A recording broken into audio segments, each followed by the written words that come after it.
Hello, welcome back to Sword and Key. We're playing Black Sun Rising. Tonight is episode 4, the finale question mark because like all streams, who knows.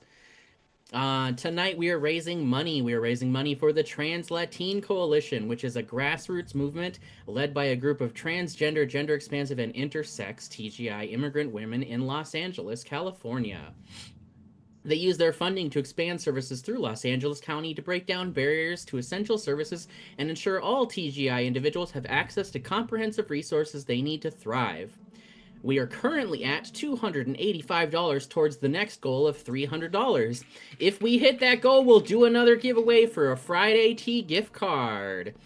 Just like last week, to enter the giveaway, if we reach it, you will use hashtag Eclipse, because I'm the most special. I don't know. I'm not going to finish that thought.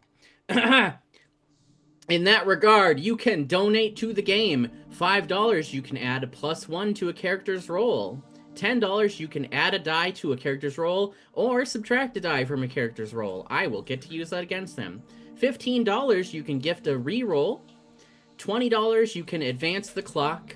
$25, you can make trouble appear.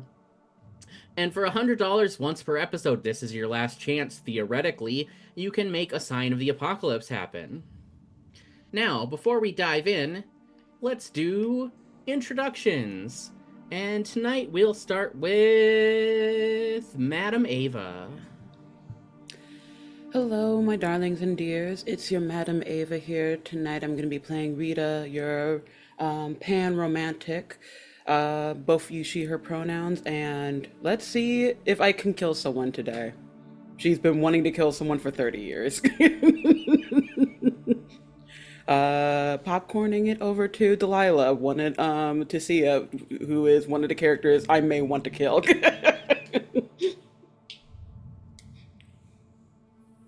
Fair. Hi, my name is Sia. I'm playing Delilah, who might be killed by by Ava today. I'm ready for this. This is all good. Are we doing the musical chair where we're passing it around? Since Madam Ava did popcorn, we'll just continue with that. That's fine. Sure, I'm gonna pass it to Sophia. Hi everyone, I'm Sophia Olivia Scott. Pronouns are she, her. Tonight I will be playing Jay, he, him. He's currently probably pretty disappointed about his car, Cass. You keep saying you're not mean to anybody. I wasn't mean to anybody. I was mean to the car. I will popcorn it over to Tori. Hello, everybody. My name is Tori. You can find me all over the internet as that nerd Tori. I use they, them pronouns, and tonight I will be playing Cora Malloy, who uses she, they pronouns. And Cora is anxious and going to be helpful and not have a panic attack. That's my goal for this evening. Panic attack after helping.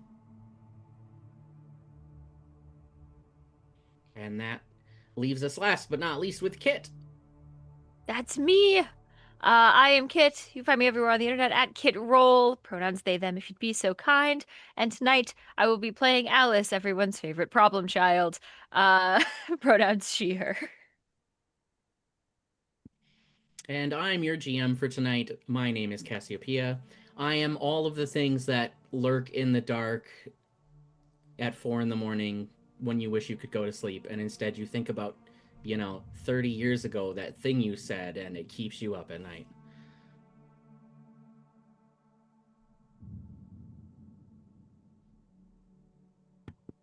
All right. 30 years ago, you died, you were killed, and your death was used to unleash a calamity. A calamity to hold back something much worse, or so it seemed. You hoped that whatever her goal was, that it would at least spare your friends. 30 years isn't much, but it is also an eternity. You don't remember much from after you died. Time stopped having the same meaning. New memories didn't form the way they used to. Now you stand in a ditch under a starless night. You have been brought back. You don't know why or for how long. You know something that should not be is close. You know your end has already come, and you are here on borrowed time. Last we left, Delilah summoned a ghost after the car crash. Rita and Alice were on their way to meet back up with the group, and I believe Jay was the first one to realize Tammy was standing there. Eva, if you would be so kind as to tell us what Tammy looks like in this moment. Yeah, Tammy looks very much the same as the last time you all saw them. I believe it was the camp counselor's shirt. Probably with a bit of a blood stain at this point. Everything looks a little worn, a little faded around the edges. Jean shorts, those 80 big earrings, possibly still has some gum. That's gotta be fun. The short shag Joan Jett haircut. But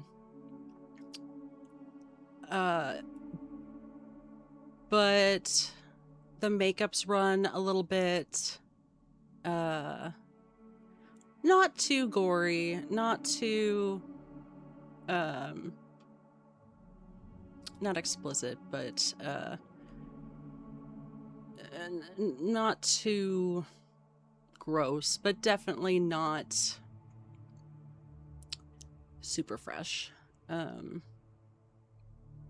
I think pretty sharp, all things considered. Delilah did a great job.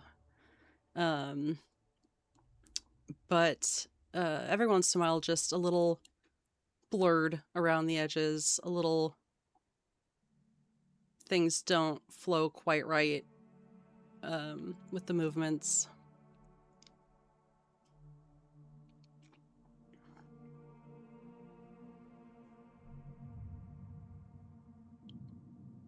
Cora, Delilah, Jay, Tammy's standing there looking at all of you. Oh my god, Delilah. Hold Hi, on. friends. It's at least she's just a ghost right now. Good to see you. Yeah, good to see you. Good to see you. Thanks. You look good. For listen, you know what? I always wanted to tell you that you look good for a dead bitch. Delilah, you said that like you talk to ghosts all the time. She does. She's talked do. about how she talks to ghosts all the time. Yeah, and this is how you interact with them? Hey, Do they this is keep the best. coming back? Listen, this is the best way to check if it's actually Tammy or not. I mean, I'll take a compliment, but if this is what you Take want to her. do with your time, that's fine by me. Oh, I see I'm not alone here. Hi, Alice. Oh, no, wait, I'm sorry. Alice is... Everyone's here, right? Yes, I Yeah. believe Yeah. everyone has made it here. Yeah.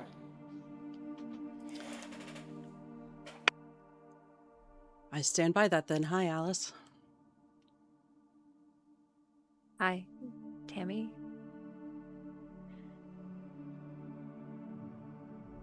No, that's a fun reunion. Why? Out of all of us, Tammy, I feel like you will be the one to be the most the best at that.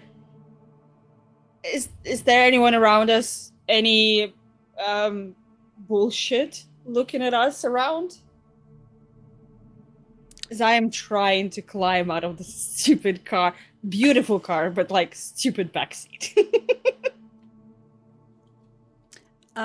Tammy has been giving Jay, I think, a once over after kind of looking at everyone else. Seeing who all's together, and on Delilah's question, Eclipse, do I see any bullshit? Including amongst the group?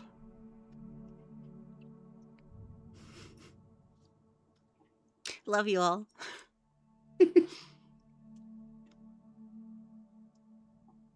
Amongst the group, no. But some bullshit's always watching these people, and has been for 30 years, if not longer. Well, same old, same old. Wait, there's one thing I need to check. Which one of you said that you've seen Tammy before? Yesterday, you've seen Tammy come to you? Jay, was it you? Tammy, did you come to Jay yesterday? Was it you? I believe that was me, right? Yep. Okay. Okay, you see, that was not my fault. That was actually Tammy wanting to see you. Good. That wasn't malicious. Well, I guess it would be romantic and kind to say, I'm with you always, but things have gotten a little weirder and veils thinner lately, so always might be a stretch, but... Tim, I know that, on the other side, they will, gossiping or something. Have you heard any stuff about, I don't know, apocalypse and things? Here I was worried you were looking for just regular ghost gossip. I mean, that would be great, too. Eclipse, have I actually made it to the other side at any point in these 30 years? Or... No, due to the I nature think of much things. like everyone else, you've been trapped because of what happened. That was my suspicion. I think you might actually know more about ghost gossip than I do. Sorry. And here I wanted to know if, Johnny finally met with Samantha because they were going to... I was so invested into that whole story. Never mind. I love that you've had a life to live where you could be invested in something like that. That's really exciting. Okay, we don't... nobody here, and I mean a nobody here... That wasn't a dig. I'm genuinely glad that you're all... There's a very confused raised eyebrow at Alice, who is very obviously still 17, that you're all still alive and seem to be doing well. I don't know what's going on here, but... Same. You need help, I think. We do. Yeah. I have the answer for you. I don't have answers. I'm just a dead girl. What do you need, though? How long can you stay with us? Not particularly long. It takes some strength. Yeah. And if you need my strength for something else, that will cut my time drastically. So I'll I be don't fully really have honest a good with you. concept to begin with. So. Do you have a good concept of time in jail? Sorry, I shouldn't waste your time with questions like that. Not the point. The point is I wasn't going to summon you specifically because I didn't want to bother you. I was trying to summon someone else that can just kind of watch over us. But now that you're here, maybe you can be more helpful for things that getting the band back together without Tammy. Got it. Cool. No, look at us. We all. Cool. You always had a way to make me feel guilty, Tammy. Even especially at that time when I just so you know, it wasn't me who stole your rollerblades. That's why they were gone? Someone stole them? Well, that's what you were saying to me. Sorry. I don't think I knew it for there are sure. I was just Okay, look. I'm just picking up on vibes here, and the vibes are not great towards you, which is not a rollerblade thing. This is just I'm feeling things out here. I did a thing. Fair. What did you do? Oopsie. An oopsie, okay. I just look at I point at to Alice. Alice. I will just turn my body to look at Alice. Okay. Alice. Just say I got what was coming to me for what happened to you. Being brought back to life as a 17-year-old is your comeuppance for killing me? I mean, I don't being think I dead believe in the karma. first place kind of did that part. The Okay. bringing it back wasn't exactly on my bingo card, but here we are. Tammy, I'm sorry. I want to say that it wasn't me, but to some extent, it was me, and obviously I shouldn't have done that to you. No shit. But yeah.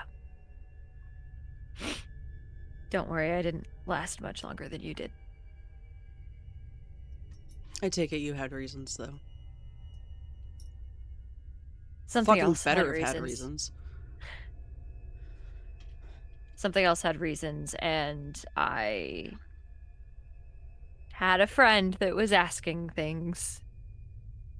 And I was stupid and 17, and now I get to be stupid and 17 forever, glaring at Delilah.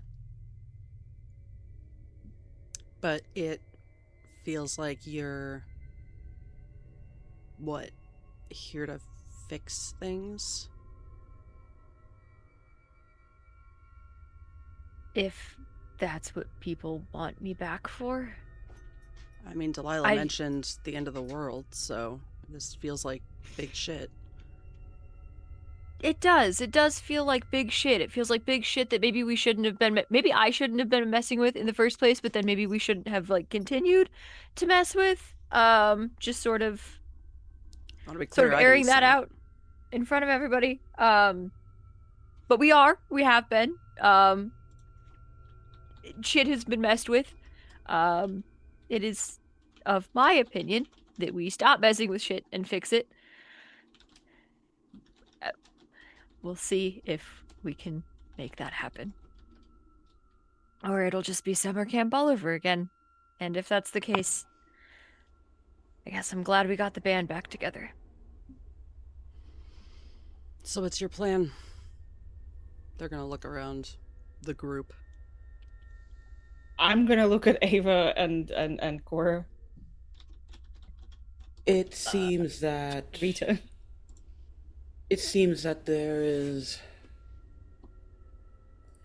energy from the past that is kind of tethering us to this. So the way to fix it is to sever that tether.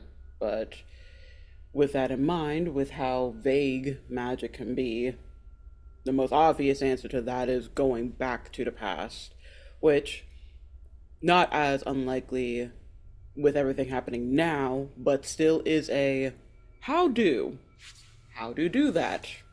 Shrug. We were going back to mine and Cora's house to look through their books, but In my obviously- panic room. I feel like I'm pretty well prepared for this sort of eventuality. Your what room? She didn't take the whole camp thing very well. I think I took it about as well as a human being Well, would take yes, such a thing. you took it a normal amount, but it did lead to a panic room. which I consider very practical. It is. I mean, we are about to make use of the panic room, so. All right, everyone into the car. My car this time. Let's not crash again. That would be really bad. I get shotgun. Sure. This might be the last night I ever get to ride in a car. Okay. Tammy is very confused about the ghost in a car situation.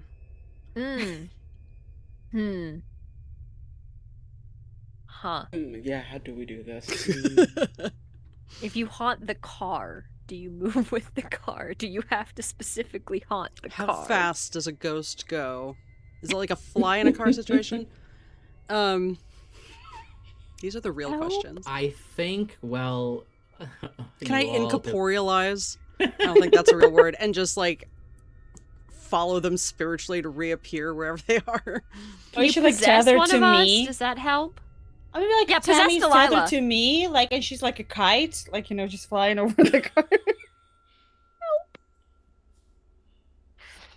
While this debate's been going on, Jay, you've been awfully quiet. Jade has not moved since he noticed Tammy. He's probably crying right now. But yeah, he has not moved. This is a lot for Jay. First Alice, now talking to Tammy. This is a lot.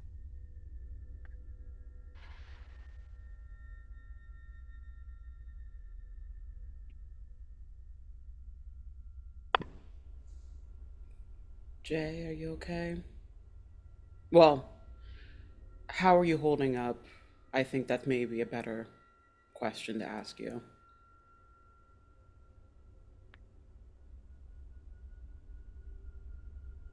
I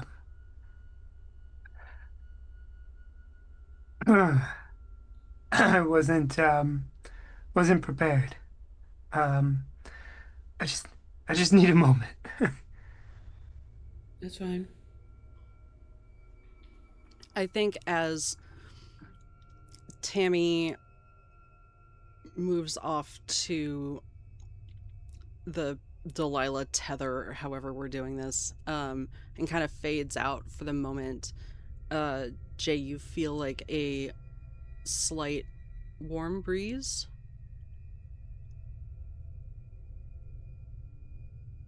But not the rest of you.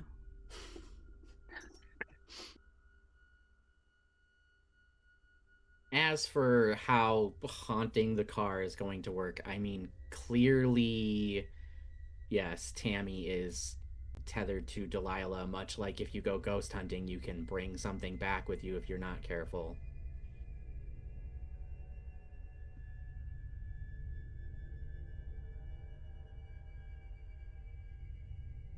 I feel like this is going to be a very quiet car ride.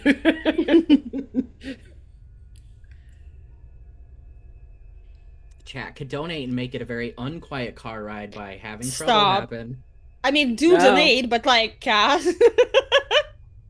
How about no? It is for a good cause, so how about maybe? Is there a donation that can. makes Cass be nice to us? Yes, please. The donation is to give us advantages in days. Yeah, there is I make some mean- trouble, but We should spend an advantage to make Cass be nice. I don't think y'all have a boon. What do you mean? I'm being nice. I brought Tammy back for you. I mean, technically, Delilah did it, but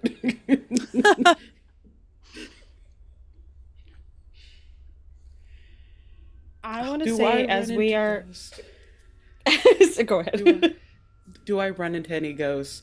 Is my ride still chill?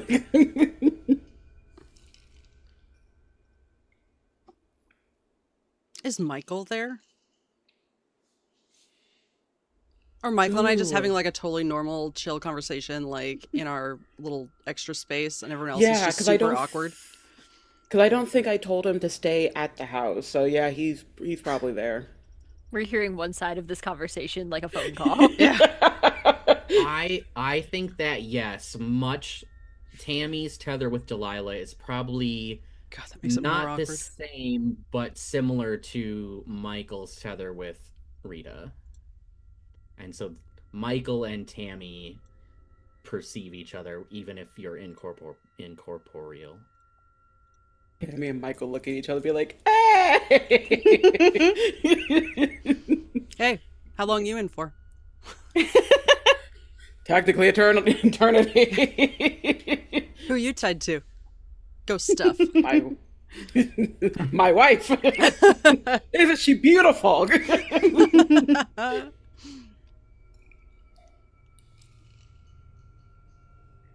That he consented, and that's the difference. Mm-hmm. Yeah, you just get that like really awkward one-sided like, yeah, man, she's a looker. Good work. Man, how did you get so lucky to be tied to that?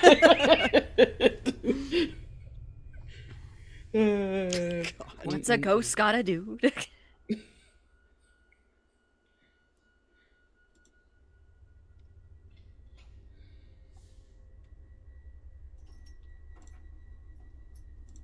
I think Cora's just having anxiety, being really nervous every time the car goes over a bump that it's going to crash again. I want to add Valid. that Delilah sits in like corner, like in the back, in the corner right next to the window. And at some point she's like, very quietly, so nobody else can hear her. She's like, "Psst, Tammy, can you hear me? Yeah. Here. Oh no. Sorry.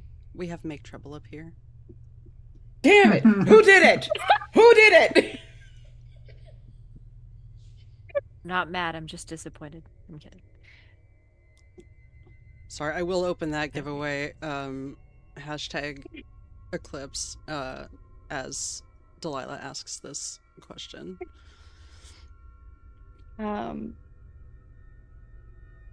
Are you? I don't know. It's a weird question. I wanted to ask, like, are you like at peace? Are you? How are you? How? I mean, I was sort of in this fugue temporal holding ground of not moving on, and now I am here in an overstuffed car with people I haven't seen in 30 years, most of whom have aged appropriately, not all of whom, and Talking one of about whom the car. killed me. So at peace is sort of no, but I'm not like in eternal torment at the moment, if that's what you're asking. Jesus fucking Christ, Tammy. You asked. I missed you. I missed that stupid sense of humor of yours. I missed you too. I also haven't Yes. had really like any contact with anyone like back and forth in 30 years, so like take that with a grain of salt because any interaction would be pretty great right now, but like yeah.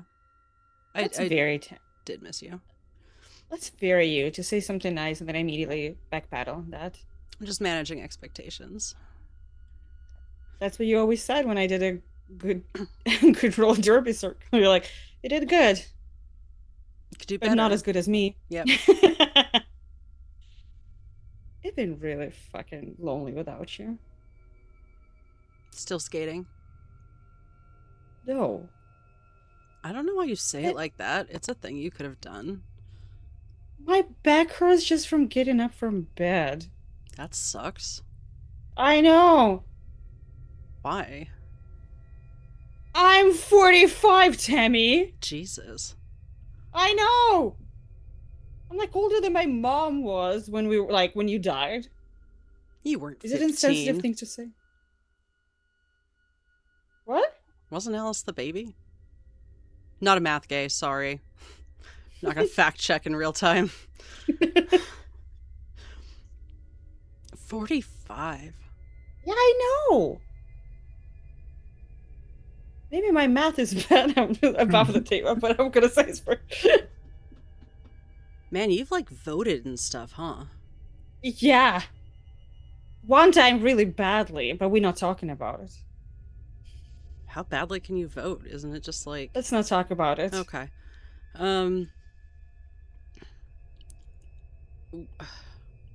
So you all still hang out? It didn't look like you all still hung out when I just like... Not me. Why not you? I don't know. I was like one thing after another, then, you know. What one thing after another? Like work, and then like the whole thing with my family, and trying. I don't know. We just. Your family, Just man. Bad news. Oh yeah. I mean, we didn't have any. I don't want to say a reason, but we were not like going to the same school or something. Do you okay, Tammy, do you fucking know how hard it is to like keep up with people and be friends after you no longer go to the same class every single day? No, because I was dead. Fair, but like I'm trying to explain it to you. Remember, like we used to like, oh, even if you're not like I don't want to be friends with you, then you still see each other, like roll the derby or something like that. Nowadays, you can just say, I don't want to see you ever. You actually never gonna see that person. It's like an out of sight, out of mind sort of thing. But actually out of sight, out of mind. Man, that sucks. I know. I am going to do everyone a huge favor. I think I said this last time. I'm not chewing actual gum, and I'm not going to make the sounds, but Tammy's going to blow a giant bubble until it pops. Also, my teeth cannot take gum that much anymore. Getting old sounds like it sucks. Yes, it does. But you can, like, buy your own food and stuff, right? Yeah. But I also need to make money to buy my own food. That sucks. I know. Like, I actually need to, work and then count that money. Okay, but you and can, then like, count. summon the dead and Yeah. ghosts, so, like, you gotta be making money doing that, right? Like, that's a niche How am I skill. gonna make money? How am I gonna make money summoning ghosts? I'm not gonna like scam people into like, oh, I'm talking to your aunt right now. She says you're an asshole. She doesn't want to talk to you. She's back to being dead. There's like a whole, but it's not a scam if you actually do it. Yeah, but right? people don't want to hear the actual thing. I try. They're like, oh, it was my favorite brother. He comes to me as a ghost. He's like, I hate my whole family. I cannot say Well, you to his massage brother the grieving. truth. You just say like, he's really stressed right now. Like the So he kinda transition has hates you. been really hard, and maybe like you all could think better thoughts about him or something. I don't know. It's not my fucking job. Neither is it is mine. What I guess can not. do is I take the dead bodies, I make them look nice, and I ask That's the ghost fucking how they. weird. What are you doing with dead bodies? This I explains ask a the lot, ghost- but that's also what do you do with the bodies?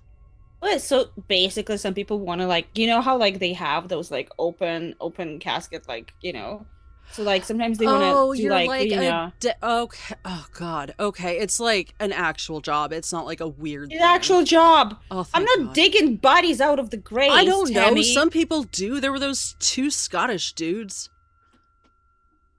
Maybe one wasn't Scottish. Okay, I don't know. And like, there was a cool thing. I could summon the ghosts. I can ask them, hey, your family said they want to put you in this blue dress. And then they come in and they're like, actually, I fucking hate that blue dress. And so I get them another dress. So at least in death, they feel nice. Their family is not happy, but like at least the ghost is happy. I mean, that's good. That's important. That's making ghosts happy, I could really appreciate. Like, I don't understand. Like, I am not happy, but I appreciate that other ghosts hypothetically are happy.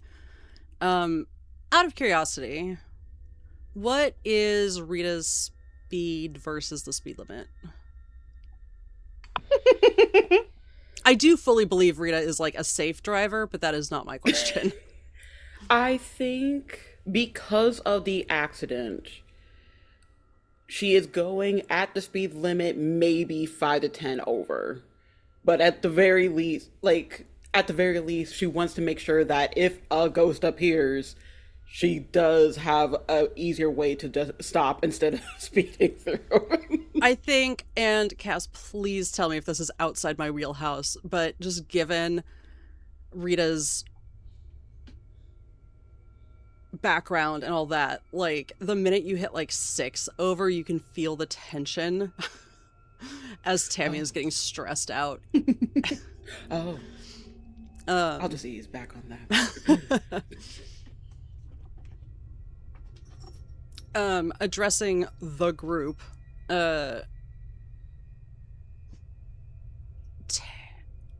Tammy will ask, okay, wait, so are we seriously going back to your house to hide in a panic room with a zombie and a ghost? God, that'd be a great sitcom if it wasn't what you guys were actually arguably doing during the apocalypse. Cora has books, so we're trying to get more My research panic room besides. is a fully kitted out research center, basically, with anything on the supernatural that anyone could possibly want to know. And not to toot my own horn, but I got it all. What are your all like? Okay, Delilah pretties up the dead. Got that. Check. What are the rest of you doing with your lives? That sounds really judgmental, and I only half mean it that way. But at the same time, like, we're here at the end of the world, so I feel like that's a little fair. Alice, you're exempt from this question, I guess. And you were in my classroom. I've been teacher for a few years now. That's pretty good. Teachers are pretty important. I was there, but I didn't get, like, the resume style, like, what you were doing. Like, it could have been. Teachers are important. That was a good choice. I'm a Thanks. writer. Writer, that's cool. Yeah. Oh, no.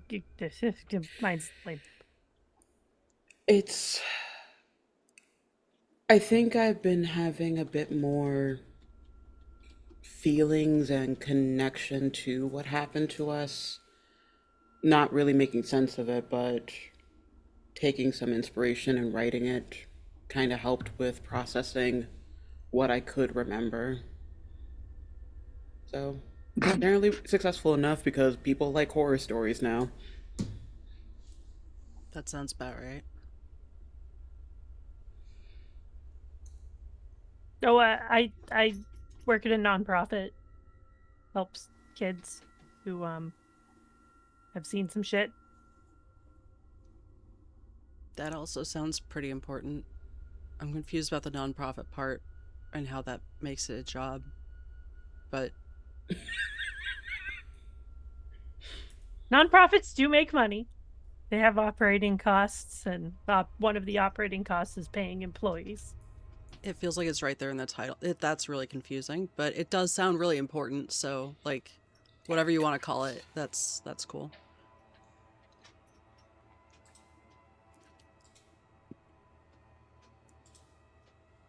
I need Alice and Delilah, please, to... Well, this isn't really how this works, but, I need you to roll Act Under Pressure, please. Okay.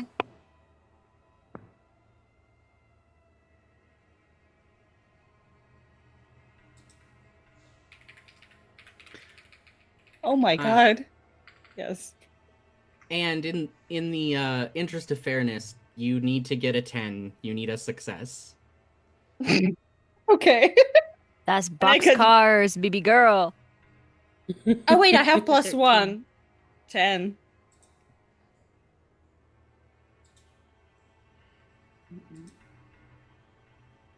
Delilah, you feel something try and press into your mind, and you manage to shut it out.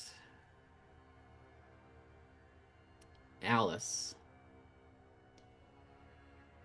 you feel a presence that you first felt around 30 years ago. It doesn't give you a command. It doesn't speak to you. It blinds you to your surroundings and fills you with anger. I need you to kick some ass and injure one of your friends. Not in the car. I did good. Oh, you did good? Sorry, I misunderstood. This fool Sorry. hates Sorry. me. No, I misunderstood. That's 100% my fault. That doesn't happen. I apologize. Can I I- apologize. Can I kick its ass? Sure. Critical success, you get possessed. Okay, No, critical that's 100% my succeeded fault. too close to the sun.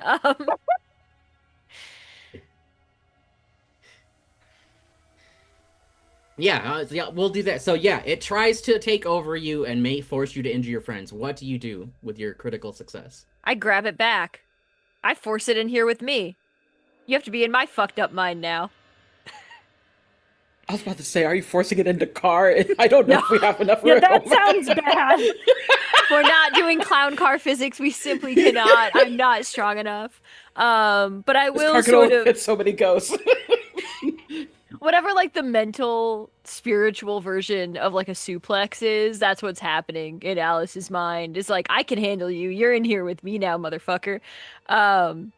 Just all of the like rancid vibes, that anger that it's trying to like inflict in Alice on other people is just getting circulated back at it.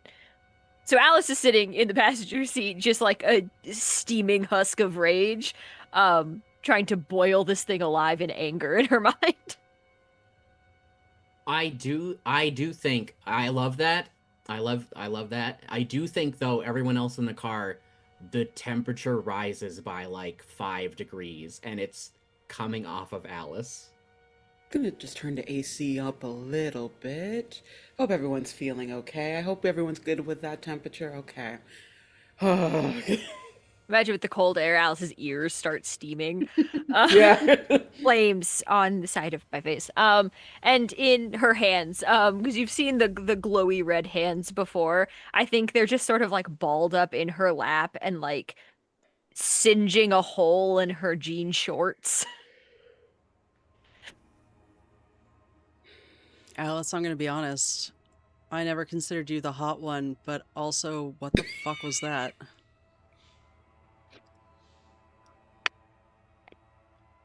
Don't fucking joke about this. It's the No, thing. that wasn't a joke. That was me deflecting with humor, because what the Mhm. I don't get fun. Delilah, why don't I get fun powers like that? You don't have to be a walking corpse. That's why. Sorry. Potato, sorry. potato. I mean, No, it I was was going here. to bring you next, so maybe you can do it next. I mean, hypothetically, I think only Cora sees it in like the rearview mirror of like Rita's eyes being like, I'm so close to just slamming the brakes so Delilah can hit her head. Me, I and think Eva Cora- were staring I at think Cora Eva. reaches over and like rubs your back a little bit, like. I didn't do it. I thought about it, but it doesn't mean that now that I know that it's dangerous, I'm probably not gonna do it, probably, but I'm not gonna do it. I'm Dangerous? Sorry. I'm sorry, Delilah. Probably? Focusing on driving. Yeah, I'm gonna second the focus on driving. dangerous. You think bringing me back was the dangerous part of what you did? And the steam is more. Just Wait. rolling down the windows now. Yes? What else did you do? What else did I do? I just brought you back. The book? I mean, I didn't do it. The book found me, and I didn't do anything with the book. I The mean, book? technically, You I didn't brought do you anything with the book. You did. I brought you with the book, so technically bringing Tammy. you is the dangerous thing. Yes, the eclipse. I know we didn't give you a playbook, but can you just roll me 2d6, please? Sure can.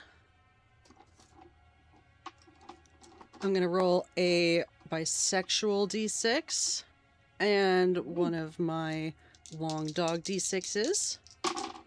That's a 7. Okay. Is that good?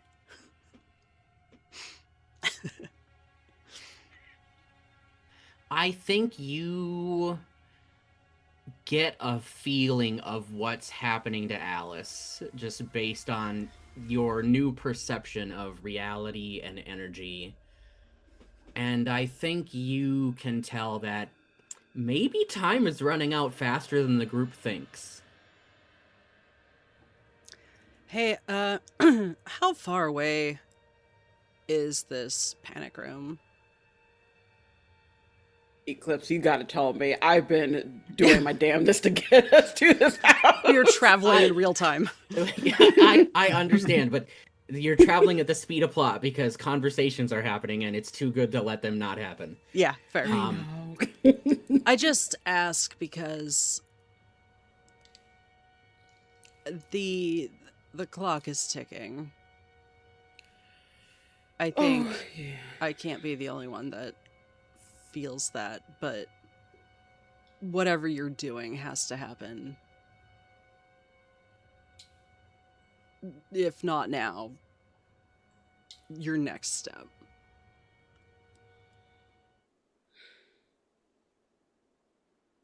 I think you pull up into the driveway at that point.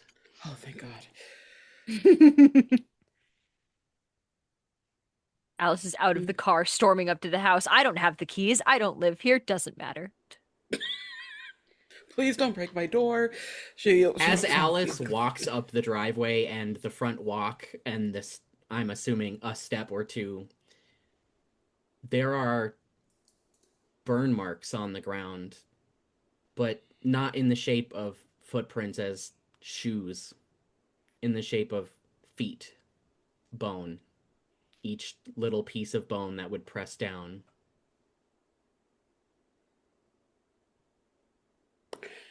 Don't have time for that. Opens the door. All right, everyone in. Everyone in. Can I follow the back of the group and sweep up a little bit of the soot for science? Are you more interested in that, or are you more interested in rushing into the panic room to start your research? Oh, you can't have both. Okay, I think while I run into the panic room, I'm going to draw a picture of it. I'll allow that. Sprinting up the stairs while drawing. I think Eve, yeah, so you go sprinting up the stairs. Who tries to enter the panic room after Cora? Who's next in line? I'm drifting somewhere between Delilah and Jay. So I am low-key afraid to go into the panic room. I'm afraid that I might break my connection to Tammy. I feel like Alice is right behind Cora for the same reason. Is that maybe this will break the connection with this fucker in her brain?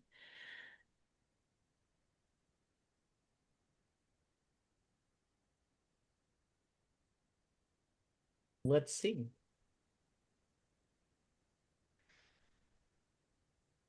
You try and follow Cora into the panic room. And even with the door open, Alice, you can't enter. Something is preventing you from passing the threshold. Oh, I figured that was gonna happen. Yeah, I kind of thought so Flames. too. Sorry. The side of my face. That's fine. No, that's fine. Well- I'll just hang out here. That's great. We can talk through the door. Or is it soundproof too? There's a telephone inside. Yeah, there's a phone. It is soundproof, Of but there's a course there phone. is. wait, do we I'll- need the door closed to do research? Why would you leave the door to a panic room open? I think Cora works better with the closed door. Fair. Somebody could sneak up on you.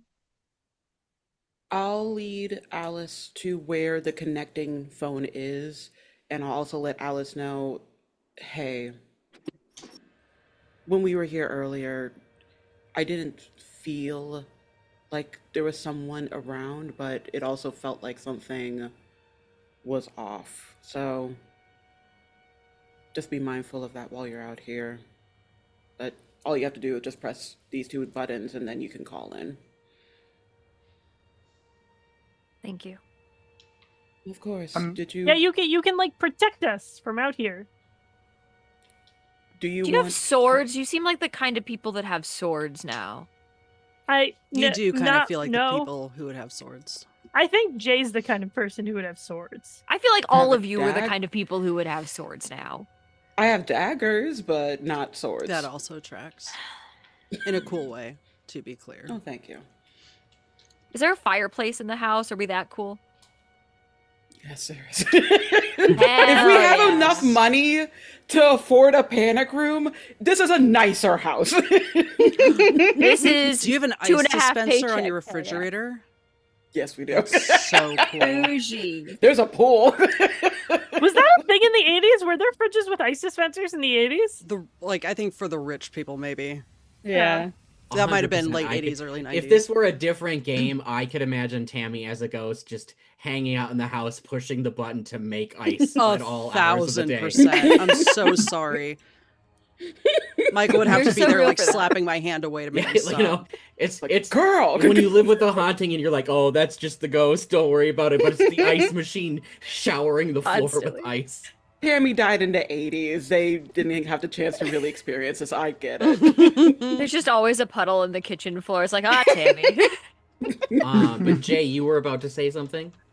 Yeah, if Alice is staying outside the panic room, there's no way Jay's going in there. I Yeah, mean, I'm Delilah's not also gonna not make you. going in. Fine, I'll hang out in the panic room by myself. I'll go in.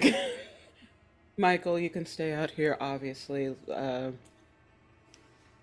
Actually, can you do a check around the house? You can let Tammy know if you sense or see anything. And he'll go. And then she'll go into the panic room. Alice has torn the fire poker out of the little rack by the fire and is pacing on the bricks of the fireplace. Hopefully that will keep the soot footprints contained. But we're pacing. We have the fire poker. We're pissed off. And I feel like soot prints. Yes, thank you. Delilah will walk around, and like around the house and she will show all of the cool things to Tammy. She's like, if you press here, eyes come. Do you see this wall? That's TV. Can you imagine? There's nothing behind it. She just shows all the technology. No fucking way. I know. I love your touring Rita and Cora's house. Yes, no, that's. I wanted to have it exactly like this. Probably has she ever been in this house? That's a better question because I can't don't think imagine. so. I wouldn't think so. So she's just walking around the house that she's never been to, and she's just like, Jay see has, but yeah, I don't think Delilah ever has. This is Guitar Hero. It is the right decade for Guitar Hero. Yeah. It's I gonna would be a have thing. fucking loved Guitar Hero. R.I.P. So Tammy, you would have sad. loved Guitar Hero. You Have you ever seen a remember, ghost like, cry? Like, do you Ever remember seen a ghost arcade? shred? Oh. Can you imagine people come in and like, why is your guitar floating and playing on its own? Oh, it's a That's ghost. Tammy. It's Tammy. She never had Guitar Hero. She's enjoying it. Oh, God. Cora, you're She's in still your gonna do panic hard. room. Yes, I am. What I'm would in you my like panic to room. be doing in your panic room? Lots of research, but let me go up to my section on what I can do in my panic room. Well, okay, so my panic room, this has essential supplies and is protected by normal and mystical means. You can hide out there for a few days, safe from pretty much anything. But more importantly, I have lore library and mystical library. So when I hit the books, I take a +1 to investigate the mystery, and then for mystical library, if I use my library's occult tomes and grimoires, preparing with my tomes and grimoires, I take +1 forward for use magic. Basically what I'm trying to do is see if I can figure out, by consulting my books and probably also asking Alice and Tammy things, if I can figure out a game plan. I might wait out the apocalypse. No. I'm trying to figure out a game plan, like, because all we know is apocalypse coming. And I would like to try and figure out how, if not like how to stop it, like what the next chain of events should be. Okay. I think based on what it feels like you're looking for, I think I'm gonna have you roll investigate a mystery, but you're gonna get the bonus you would for using your specific stuff. My library does give me +1 to investigate a mystery for my lore library. Okay. Investigate a mystery is +sharp? Yes. Okay.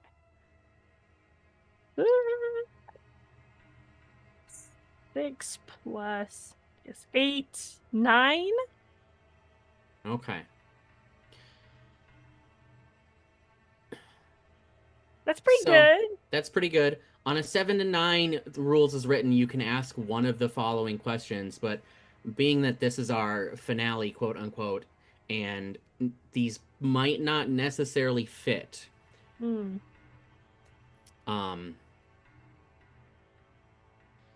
What question about the situation and what needs to happen is most on Cora's mind? So Cora's pretty sure we're gonna have to go to the camp. The camp doesn't exist anymore, right? Like, it's not on the map anymore? It's not on the map anymore, but when is the last time anyone tried to go there? Right. I think Cora is assuming that if they try to go where they remember it being, they might find something. So I think what's most on their mind is, what do they need to bring with them?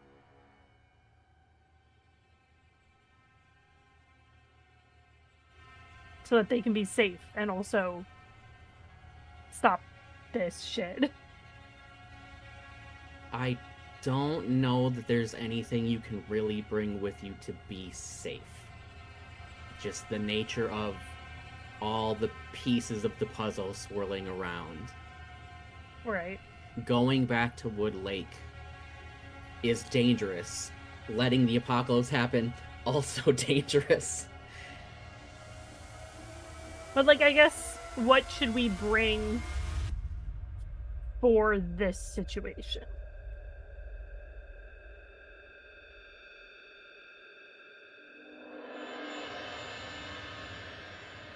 I mean, I think you have all the pieces you need. You have all of your skills. Each one of your friends has new and interesting skills. You have multiple direct bridges to what happened. Not only because, all of the living of you were there, but Alice was there and Alice became whatever that thing was. And Tammy was there and Tammy was killed there and is now, at the moment at least, present here. I think it's less a matter of what do you need to bring and more a matter of how can you get there with how fast the clock appears to be ticking. Okay, so then I asked the question of how can we get to Wood Lake?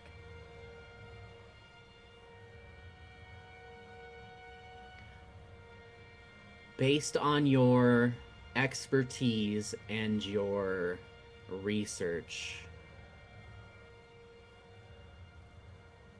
you need a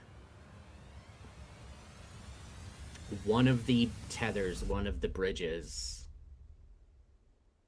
and I mean, a strong will. You don't have time to drive to where Wood Lake was. You need some kind of mystical way to get there. You need an energy source to act as a bridge. If this was a sci-fi game, I'd be like, you need a fucking teleporter. I think I would look at Ava and be like, we're gonna need magic to get us there. Like, strong magic, because we don't have time to drive. I'll get the ritual daggers then. I'll start What body part drawing some circles. Probably not in here, though. Yeah, no. We have the ritual room. Don't worry. Yeah.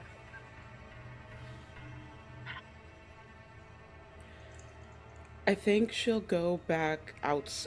She'll leave the panic room and close it securely behind her. And she'll see people taking a tour of her house. We need a lot of magic. I do have components that can be used of Delilah if you need it. I also have a ritual room, so it's in a secure location. I will let you know, at least for me, there will be a lot of blood. So just be prepared for that. Does anyone want snacks? Oh, okay. Wait, so you use blood for your magic? For the extreme stuff, I mainly still just commune with ancestors. That's the one I won't talk to you about. You guys That's are really all cool. freaky as Cora, who does magic with books, walks by with like 4 books on her head and a box of chalk. And yet you stayed!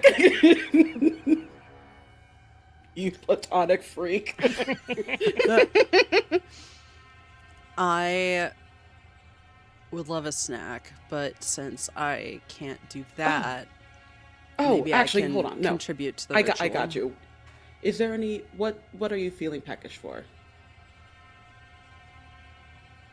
You gotta try pretzel M&Ms. Well, I do like pretzels and I guess pretzel M&Ms. I was thinking like Twizzlers or something, but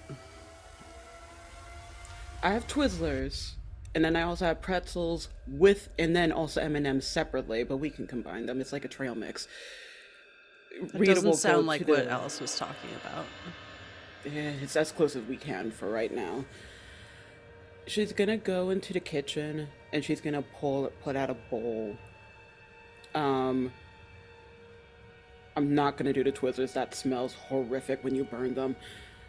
And she's gonna take the pretzels and the M&Ms, mix them in, and then she's going to pour some. It looks like oil in before taking a lighting the container, and she just starts to mumble to herself a little bit. You hear your name, Tammy, repeated a couple times. And if you want me to make a roll for that to do magic, I can. But I do want Tammy to manifest having a bowl of pretzels Definitely and need to make a M&Ms. use magic roll for this. As Hell much yeah. as it might be disappointing if Tammy doesn't get snacks, this is a roll for sure. I will still help with the ritual, even if this doesn't work out. I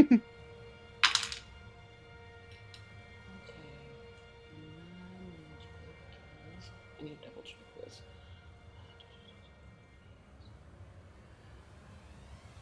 10 exactly. 10. The magic works without issue. Hell yeah, Cool. let's go. Damn, I Alice, don't you know right. if it tastes. It may taste like a bit smoky, but it's usually tastes the same as it should be. Smoky Dude. flavor never hurt anything. Do like the foods appear in ghosty form in Yes. front of her? Incredible. Eat my little ghost snacks. Giving offerings, man. Giving offerings.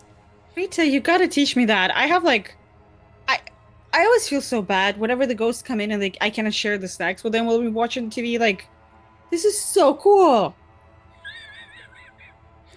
I'm gonna hold my hand out to Jay and then like realize. Oh. Sorry. These poor gays.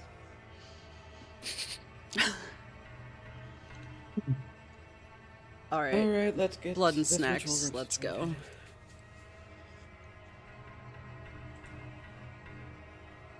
Cora, join us when you're ready. Cora's already in the ritual room. Oh, cool. I thought you were still in the bathroom. Oh, No, there you you are. get into the ritual room and Cora's drawing big circles and stuff on the Oh. ground with chalk. Oh, yes. I still need to get the daggers. She's gonna go to her bedroom to get the daggers out. Cora's like Jade? a wizard type of magic user, so it's a lot of like drawing circles and doing math. Gay math magic? Wow. A pride miracle. Really. I guess if that's what we're doing and we need to components, Delilah also getting all of her like little vials with body parts. She's prepping that. Oh, so blood is fine, but like nail clippings is not fine. I see. It's my own blood, not other Oh, body you're not- parts. You're not using other people's like blood? No. How would I Oh. do that? Tammy's I just never trying to poke thought- the little vials. I never thought of using my stuff. Interesting.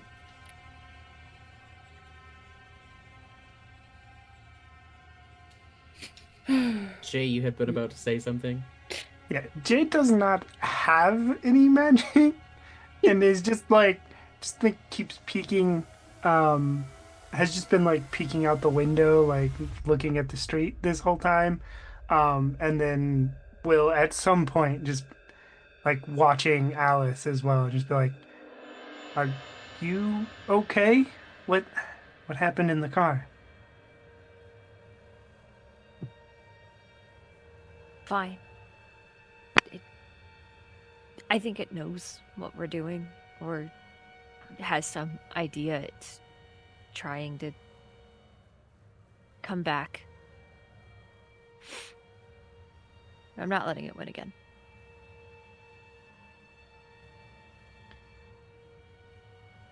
Okay. Just, I know there's probably not much I can do, but if you need me, just let me know.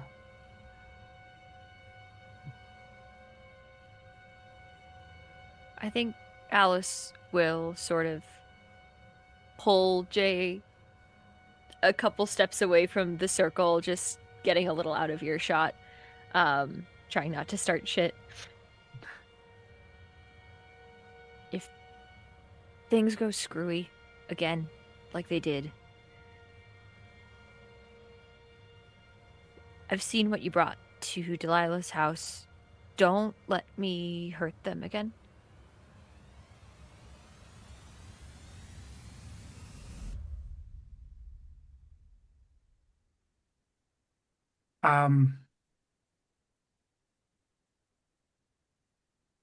I know it's shit to ask, but you... Yeah, I won't. But before it gets that far, we're gonna try to do absolutely everything we can. I know.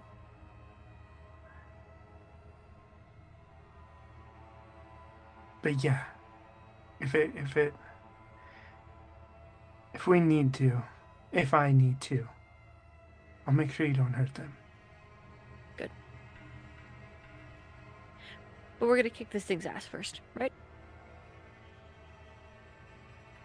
God, I've been waiting 30 years to do this. I think I have too. I'm not really sure.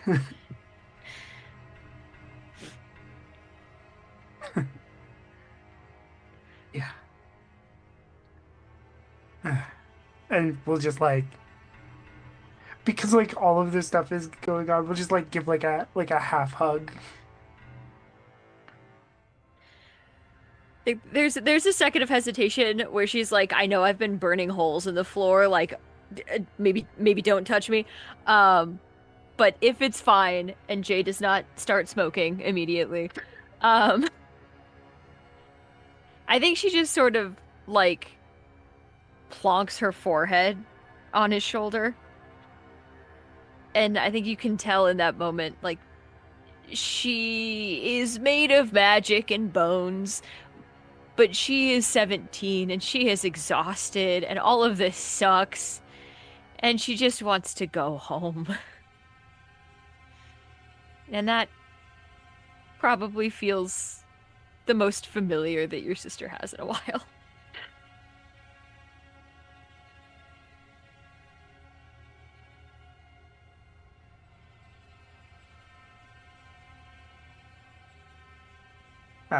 Yeah, Jay. I think like Jay. Like just like a few more tears because like this again like Jay's kind of overloaded with a lot of emotions and that familiarity hits him again and just cries just a little bit more. Yeah, Alice. Yes, God. No, I'm asking Jay, do you hug Alice? Oh. Oh, yeah. Alice, the presence that you caught that's been pushing into you weakens. It fades a little.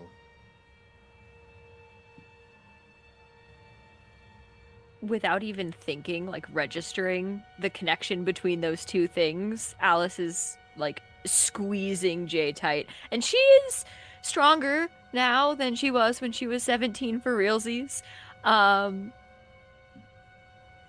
just leaning into that feeling of like being free of this terrible, horrible, awful presence that's been pissing her off.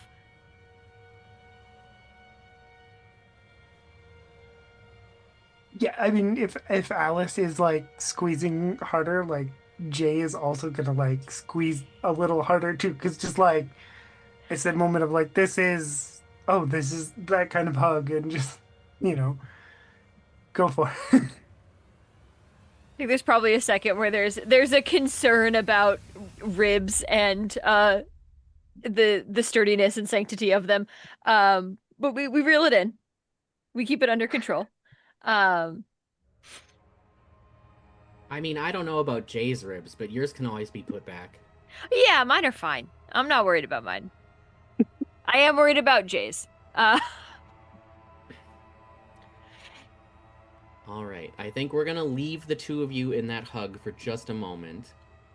So, y'all are attempting some big magic.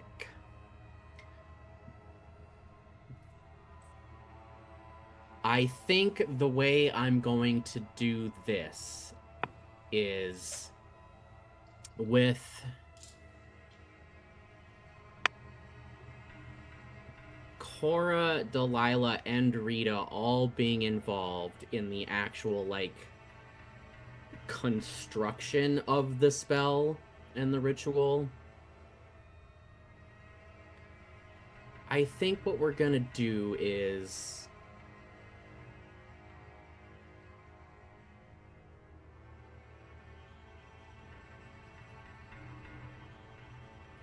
what's the best way to do this?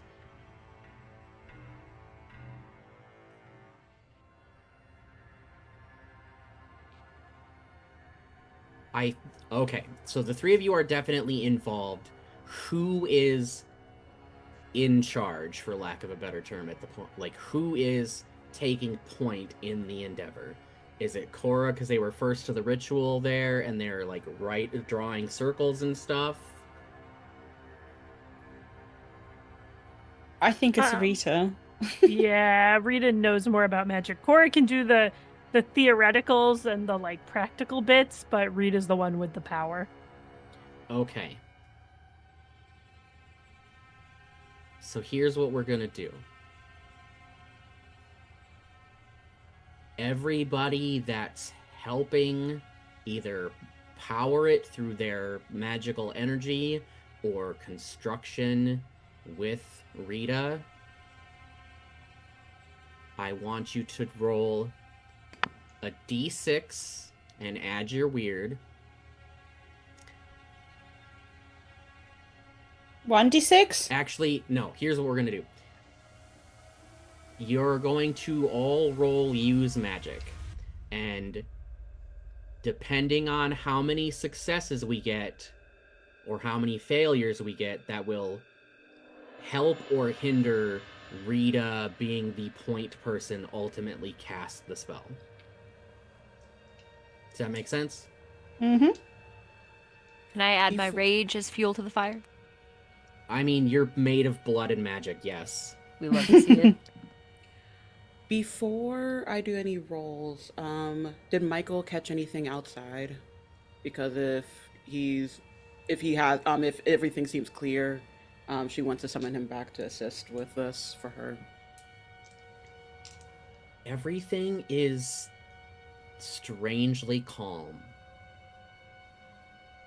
Michael gives you the information, and it's very much you're in the eye of the hurricane. Okay. So, before Rita rolls, I need everyone else to make their use magic rolls so we can see how many bonuses or penalties are applied. Am I rolling? I got flat? 11.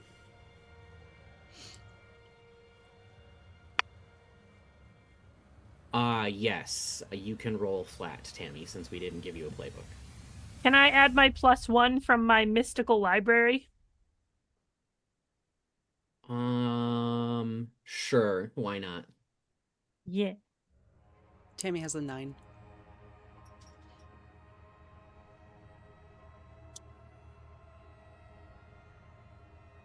Oh, the I Disney rolled hug. 2 6s. So that's 12, 30, 40, 15. Damn. Delilah, you said you got an 11, correct? 11, yes.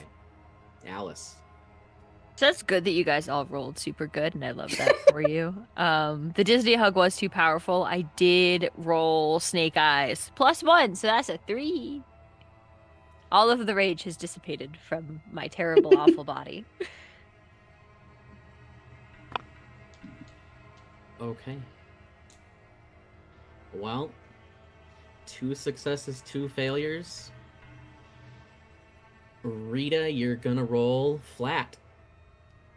Okay. So not adding any of my stats to it, it's just flat.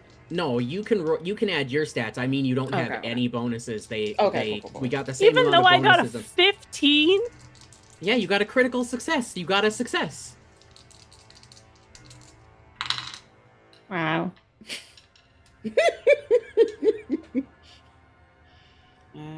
Listen, I didn't. For all the jokes aside, I know I'm not a nice GM. I'm mean. This is a horror game. You got a success. Be happy. You got a success. 13. Okay. That laugh made me nervous for a moment. Then you're gonna be like 3. No.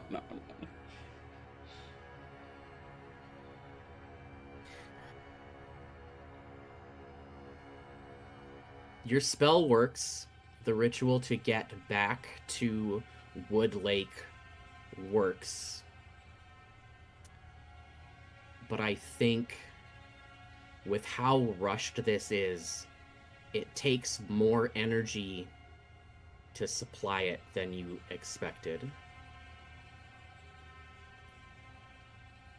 I think, though, you're all, for the most part, Jay, you might not have magic, but you spent a lot of time dealing with weird fucking shit. So I think you even get a little bit of a sense of this, but Tammy, being entirely just energy compared to the corporeal and matter people with you, you know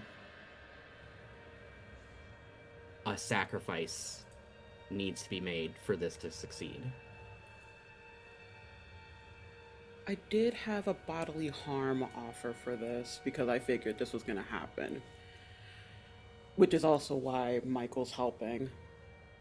we don't have time to do actual surgery. But I imagine that because of the way that Michael's tethered, it's pretty easy for him to kind of reach in to actually Rita herself and take what is needed out. The heart, not available, obviously. That's connected to him. But she's offering blood from her wrist and a kidney.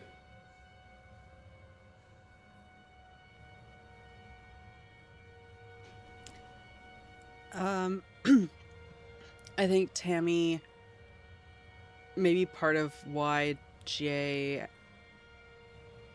has this feeling too is Tammy knows and is just smiling at him as this ritual goes through, and as they fade away into the ritual itself. A sad smile, but a smile.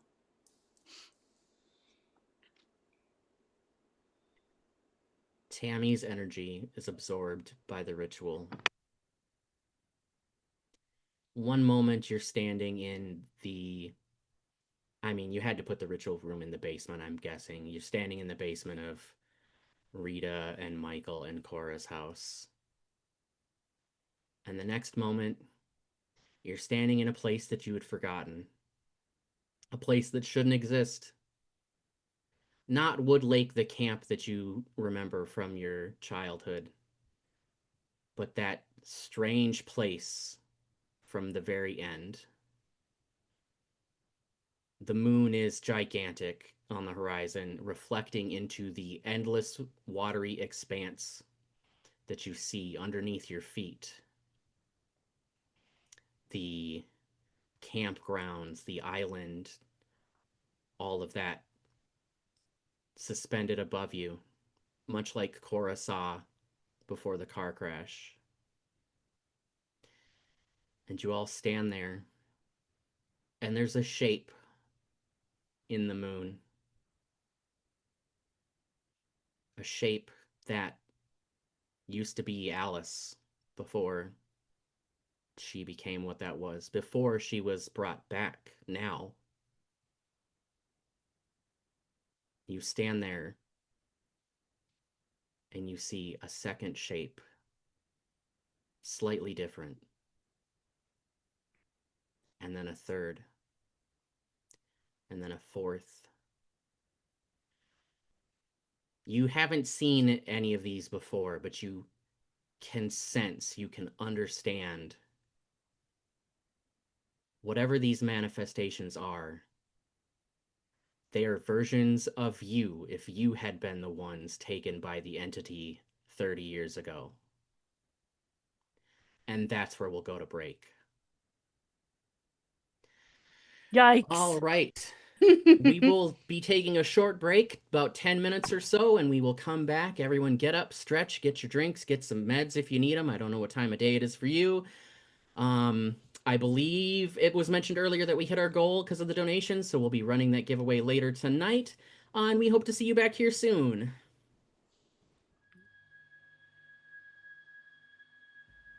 Welcome back to episode 4, the finale of Black Sun Rising, theoretically. Anyway, everyone was just transported to a horrible realm with eldritch gods. That's about where we're at. Yeah, that's, yep.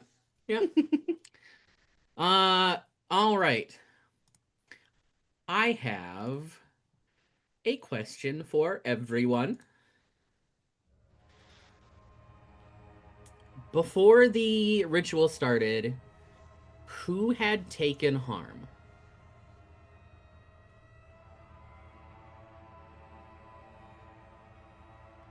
We crashed in the car. Technically, I did, but yeah, I we all healed took it. one harm. All of us who were in the car. I did fight a zombie. I did hurt myself kicking Delilah, but I healed it. So That's true. That did happen. And you're so valid for that. Yeah. Worth it.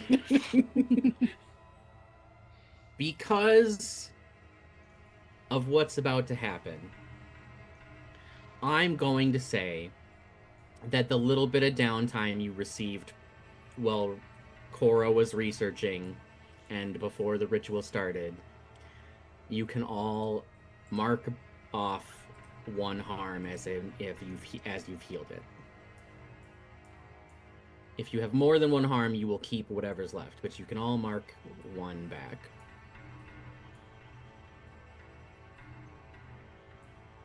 Can we say, hypothetically, during the downtime, I was able to, like, because I have the healing spell, I can heal myself? No, I won't say that. No. Yourself, I see how it is. Mm-hmm.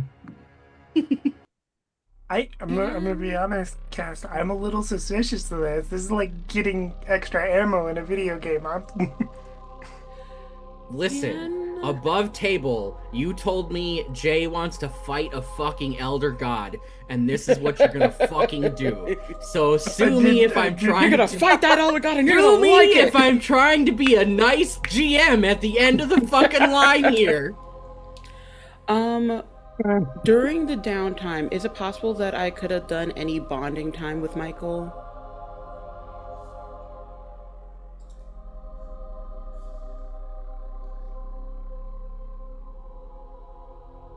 I think you were too busy working on the current mystery based on how the playbook is written. That's fair. Cool. So, you all stand in this watery expanse. The depth, you can't see the bottom. It's so dark, but you stand on it like it's solid. Your feet are only like an inch or two in the water. The camp, the island, the lake is above you. Before we get started, I'm gonna go around and I want each of you to describe what the manifestation of your entity looks like. I feel it's only fair that we start with Alice, because we saw a version of that last season. And then, much like our intros, we'll popcorn it. So Alice, you'll get to pick the second person to describe their entity. Oh, joy. I think if I remember correctly from the last time we saw this, it's got the general layout of how people are supposed to be. All 12 limbs and bones pointing in surely the correct directions. Think like one of those like deer antlered sort of mythical creature situations, and then also like 8 marionette puppets stacked together. Just a lot of joints happening in places. A lot of things poking through. This looks like a body that is trying to break out of itself. So there's, bits of... I think we established that there were, like the black sort of ends of the hands, the black around the eyes that's sort of radiating out. I'm sure at some point in those black like stars, little eyes blinking open and close. This a thing of dreams. Those dreams may be nightmares. Dealer's choice. But just lanky, gangly, and just kind of an uncomfortable look to look at, and probably to be. Yes, it does. She does look like a Dark Souls final boss, yes. I am very curious what Jay's manifestation looks like.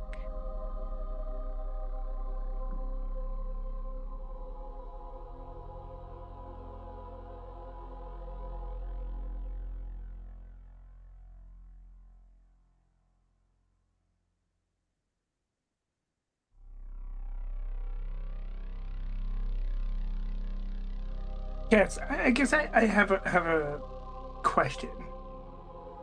Because we do know Yes. what we have. Are all of these manifestations sort of that eldritch form? I mean, I think they're that eldritch form, but also eldritch form can mean a lot of different things. They really don't have a type.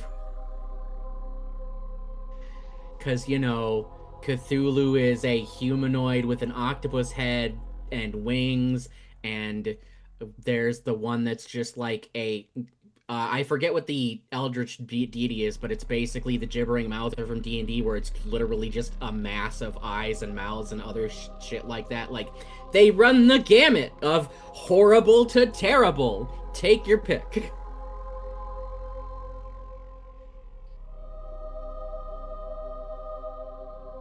Okay.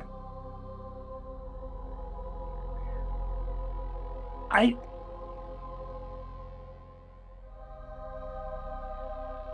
I think for some parts it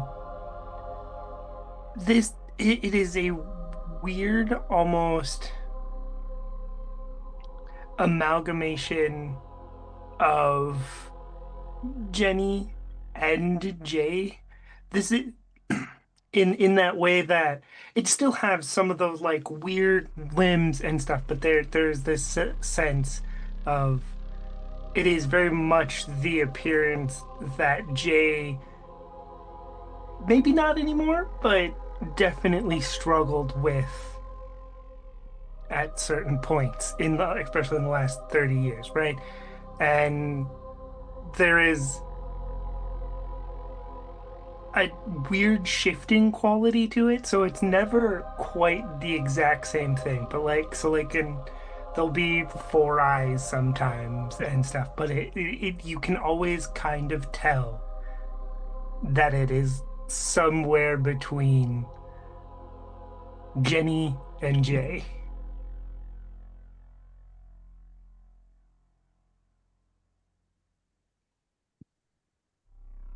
And then who's gonna go next, Jay? I wanted to know what's going on with Delilah's. Oh, wouldn't you want to know? um, Delilah's manifestation doesn't look like others. It's not as angular and bony.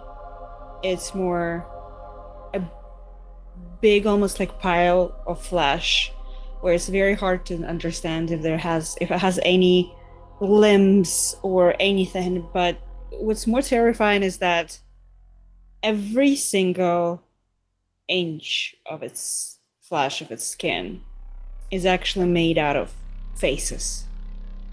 Um, Faces of people who passed Delilah's life but never sticked around.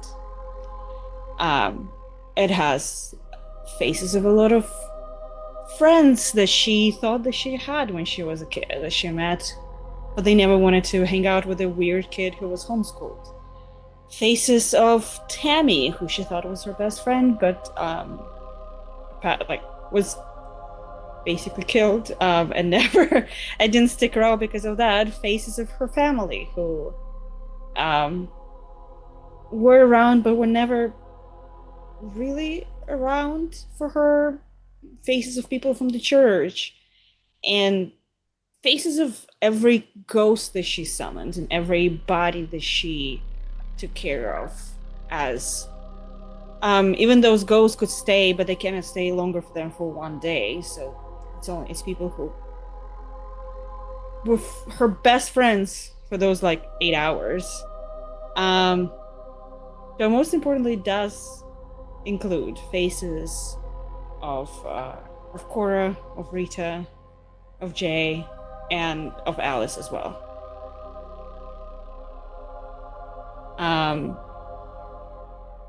And I'm gonna pass this beautiful flavorful popcorn to Cora, because I want to know what does the manifestation of anxiety looks like. So I think on a base level, it looks like the Scream, the painting, the Scream, but it has multiple arms. One of the arms is like this, one of the arms is pulling on the hair, one of the set of arms is like this. And it just looks spiky at first glance, but it's really just because of all the arms and elbows. And it's just gray, has like a pallor to it of just grayness. Like there's none of the like cool gothy black accents that Alice's has. It's just gray, like almost grayscale. Yeah. And just wordless, soundless, permanent scream.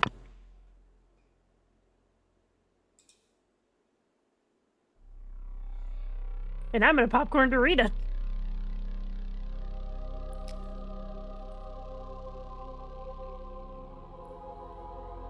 At first glance, it looks like 2, maybe 3 people very close together. When you look closer, you see a humanoid, maybe woman, hunched over, and there's something heavy on her back. And when you look even closer,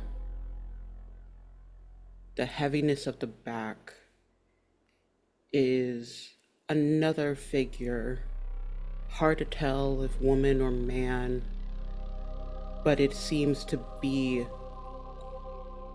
reaching out and clawing out from her back, reaching towards whatever form of sky it is. And there's multiple hands, multiple bodies, and they're all climbing and reaching out of her back for some type of release or freedom or something you can't quite figure out. The woman with this weight hunched over, her arm cradling a large something wrapped in cloth. You can't see what's in it, but then you travel down to her body that's hunched over and you see intestines falling from a slit, and she is covered in blood. Everything is drenched in blood. But the thing that is the most chilling is that there seems to be a wailing, a cry, a moan, and you can't tell if it's from the woman, the cloth, or the ancestral ties behind her.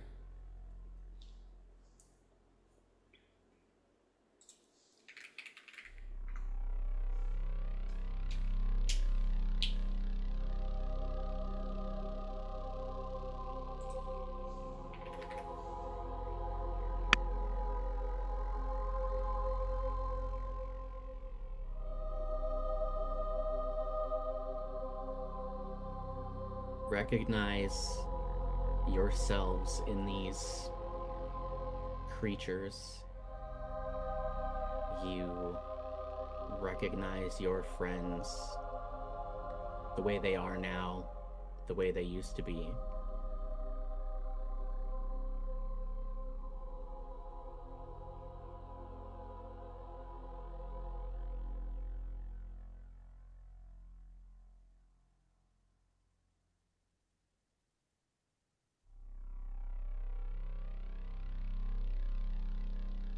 It's like my internet might be a little unstable. I apologize. We moved some things around and I still haven't gotten the Ethernet to calm down.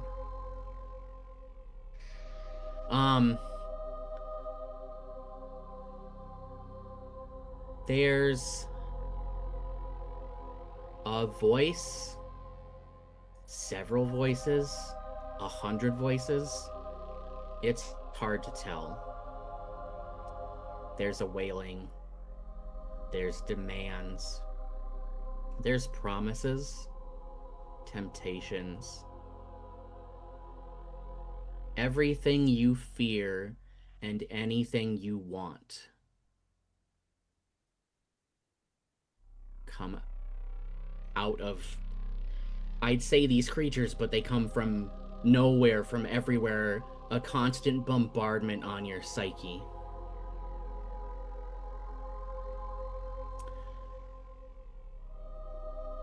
They move towards you. First one, then another. Slowly, they've all started to approach. And, I think it's time to start rolling some kicking ass. How about you? Yeah. I could kick some ass. Yeah, I was gonna ask if Jake could start shooting it. Jay's like, fuck this! Blam, blam, blam. Anyway, I started blasting! Jay casts gun. You know, the wizard do I fears he might be out of spells, but he's still got 50 caliber missile. do I get the +1 for I know my prey? Yes.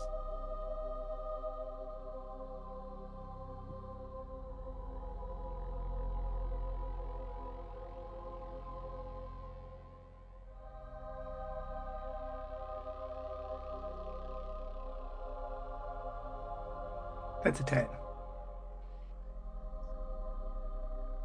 All right.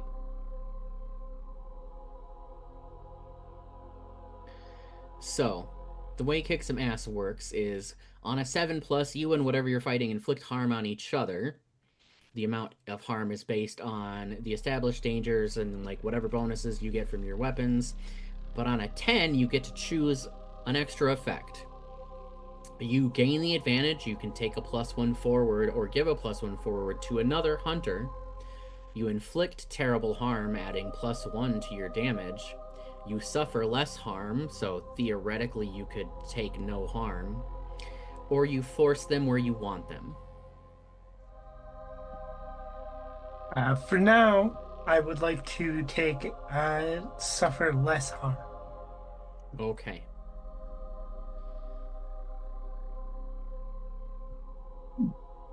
And that's 3 harm from Jay's assault rifle. Okay.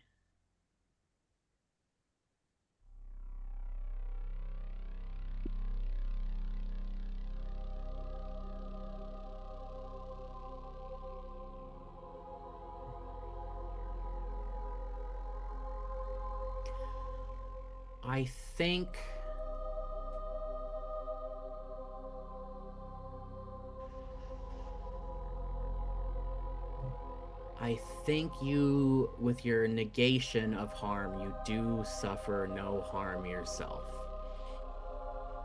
I think this thing is still far enough away that there's no way it would have physically reached you.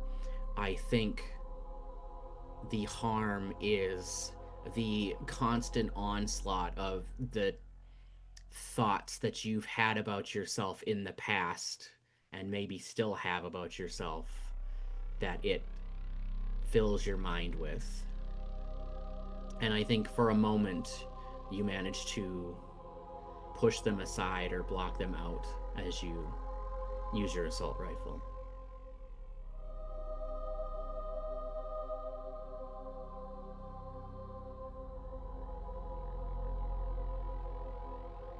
Who would like to go next?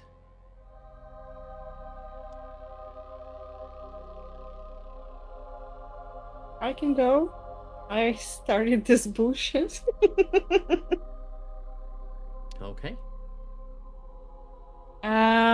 What I want to try to do, because I do have an, I know what's the best, like what's the pronoun, athame? Is that the way to pronounce that? the dagger thingy, magical thingy. I'm gonna use that because my ultimate goal is to get as close as I can and get a piece of it. Like, if I can, if I get that I probably like it doesn't have like specifically hair that I can grab, but if I can get any sort of sympathetic talking from it, that would be great. Okay. Roll your kick some ass. I'm not good at it. Oh my god, okay. And then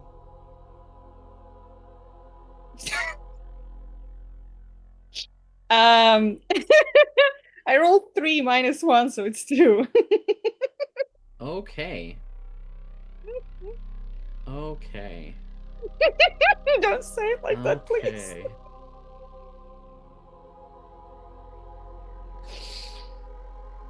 Okay. We're gonna change the tracks here now that the fighting has started. Delilah. Shouldn't it be do some magic because it's a magic weapon? I mean, it's not gonna help. I rolled 3. Never mind. Delilah, you move towards it to stab it with the magic dagger. It is, a mass of faces, as you so described it. I think it's hard to gauge where to strike, and in trying to get a hold of it, you have no choice but to put your hand over a face, and your fingers curl in, and you've put your hand right into a mouth, and you take a harm as it bites down on your hand. How much harm? 1 harm. Oh, thank God. Okay.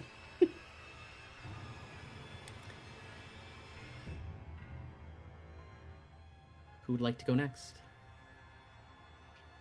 I'll go next because it will be equally bad, and I don't want Delilah to feel bad and left out. So, Thank you. Yeah, I have -1 tough, so here we go.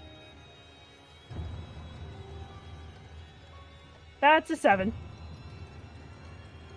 On a 7, you and whatever you're inflicting harm on harm each other, so you get to do some harm. Hey, yeah, I have a magical dagger. Does that help? It says 2 harm hand magic. I'm not sure off the top of my head what hand magic means, but it definitely means you inflict 2 harm with your success. Hooray! So does that mean I take 1 harm and it takes 2? Yes. It will take 2 harm from your attack. You will take 1 harm because it was only a partial success. I think, Cora, what happens is you describe this thing as the scream and then pulling your hair out and then arms wrapped around itself. And I think as you rush in to stab it with your magical weapon, those arms wrapped around itself fling open and grab you. No, I'm grappled!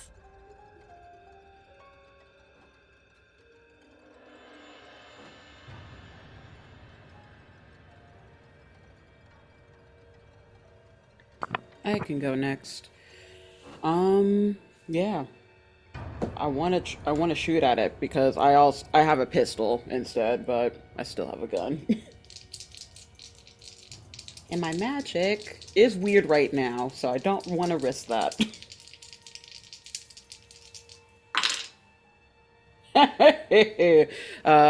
2 6s, so altogether 13. Okay. So, on a 12 plus, you completely hold you can pick an enhanced effect. You completely hold the advantage. All hunters involved in the fight get +1 forward. You suffer no harm at all. Your attacks inflict double the normal harm, or your attack drives the enemy away.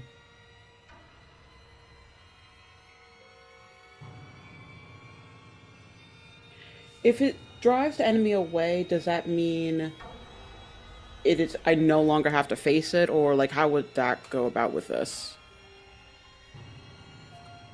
In this instance, I think it would mean it can't advance towards you at the moment. If this was D&D, like, it couldn't move closer to you on its turn. Right. Okay. It might choose to move on to someone else, though. Okay. And then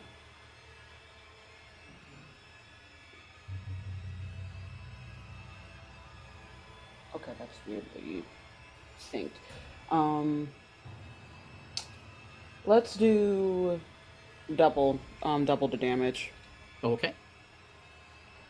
So the gun that I have says that it is 2 harm. Close, loud, reload. So I don't know how much that is altogether. So if shooting it does 2 harm, if you double the damage, that would be you did 4 harm. Okay, 4. Cool. I want to shoot at. I want to shoot at the kid. Fuck them kids. Okay. But only Rita's. You successfully shoot at it, and it takes grievous harm from your shots. I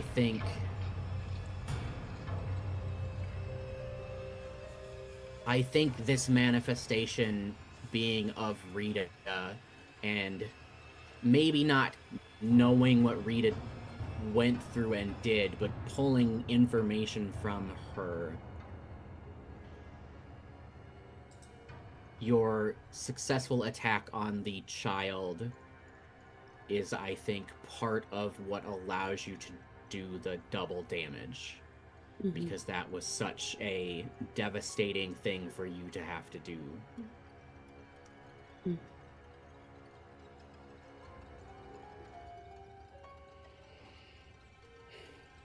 And I think that just leaves us with Alice, if Alice wants to kick some ass. I mean, Alice has been wanting to kick some ass for a good long while. And just so that I've got this right in my brain, we're killing our doubles? At the moment, that appears to be what is happening, Your yes. doubles. Cool, It's welcome to Night Vale. Oh no.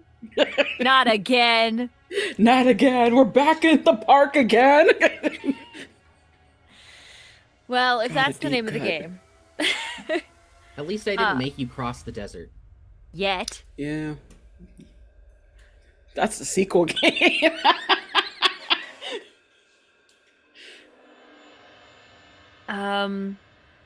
Oh man, I think Alice is torn between killing her own double and assisting in the killing of other doubles.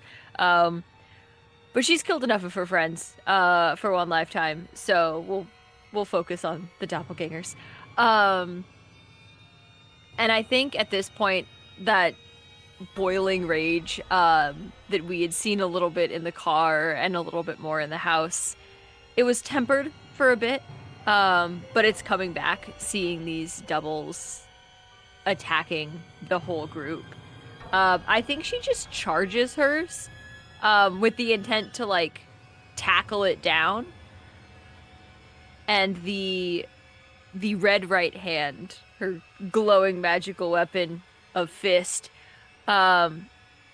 is just sort of poised and burning and ready to incinerate this thing. And we'll see what happens. No whammies. Moderate whammies. I'll allow it. See, that is is it 10 dirty? Okay. So, on 7+, you both inflict harm on each other. Your harm will be based on, your magical weapon, your red right hand. Getting a 10+, you can choose to gain the advantage, take +1 forward, or give +1 forward to another hunter. You inflict terrible harm. You can inflict +1 harm on top of your damage. You can suffer less harm by one, or you can force them where you want them to be. You can force them where you want them. That is a great question. The harm from the red right hand, it is a 3 harm. Also hand magic, whatever we decide that means. I think that means like how hand is the fact that you have to like be super close. It's, you know, a hand. Ah.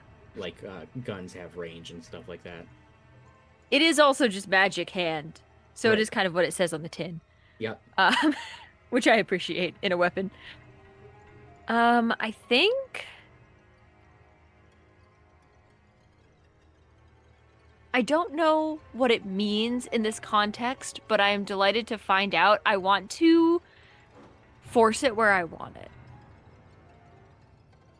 And where I want it is, like, out of the fight, not unless in, like, a go-away sense, but in, like, a... I want it mentally out of the fight. And I don't... The only idea that I have in my brain is that as she's going to tackle this thing, it turns into one of those Disney hugs. I want to remove this thing from the fight. I want to remove the will to fight from it. I want its heart to not be in the game anymore.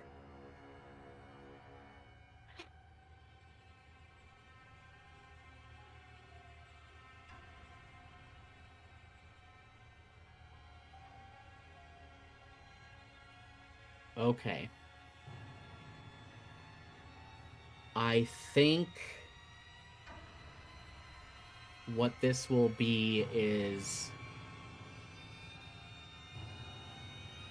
I think you give it an ongoing effect. I think this is, like, similar to being charmed or having fear in D&D. Like, this is...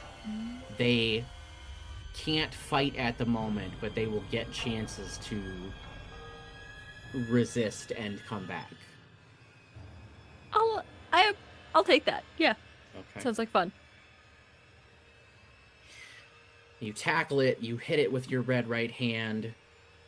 It takes the 3 damage, I believe is what you said it does.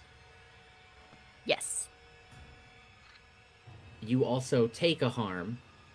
And I think in this case, it doesn't actually attack you. It hasn't attacked you yet.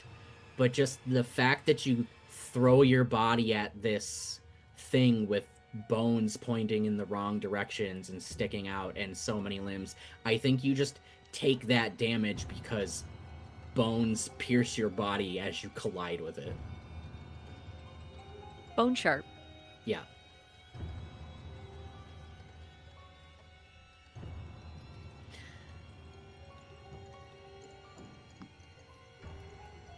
You all start attacking.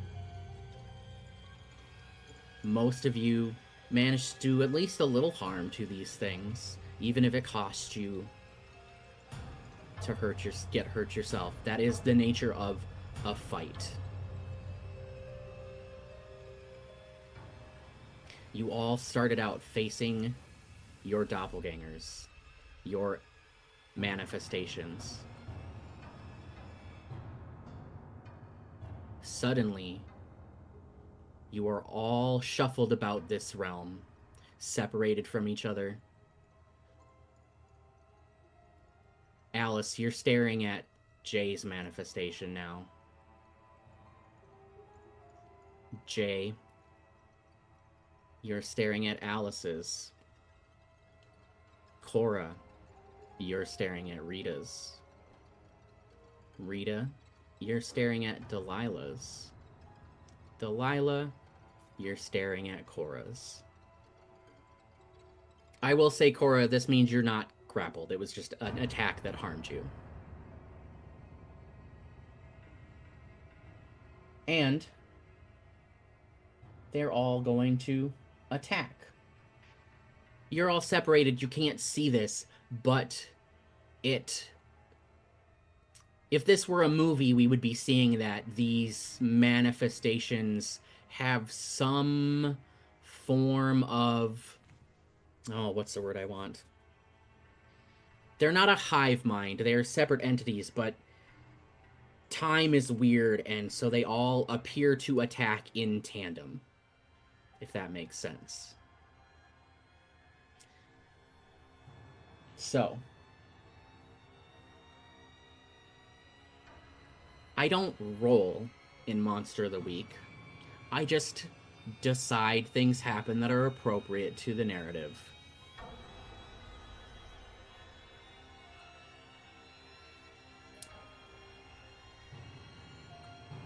I do think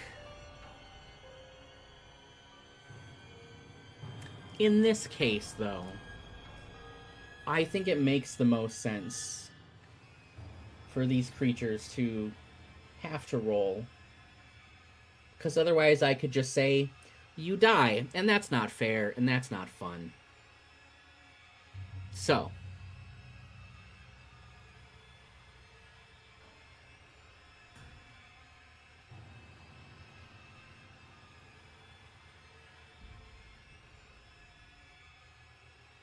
I rolled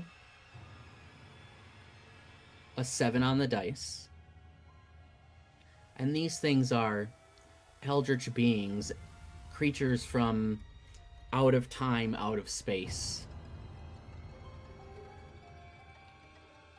So I think they're going to get to add a +3 to give me a 10.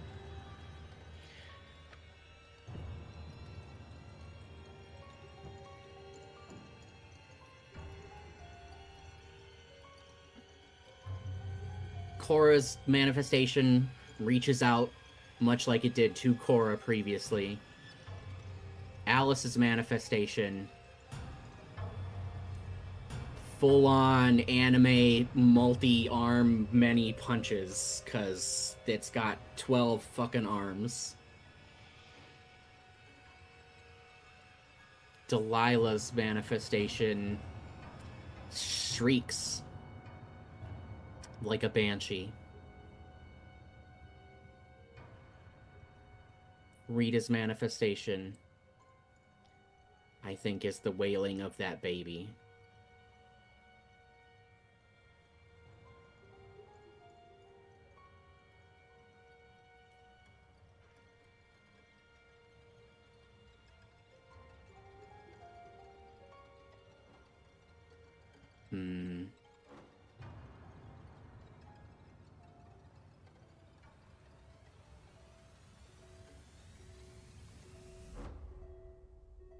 Trying to think of Jay's manifestation in this moment.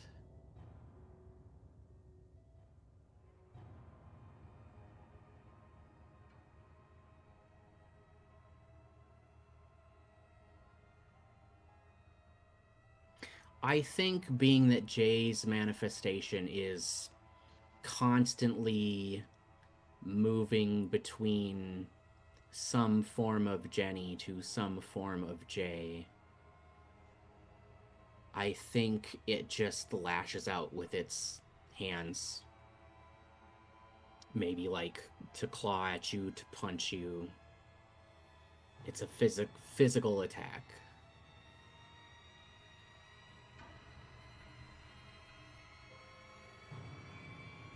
On a 10+,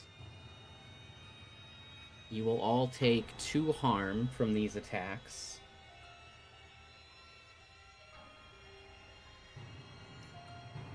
And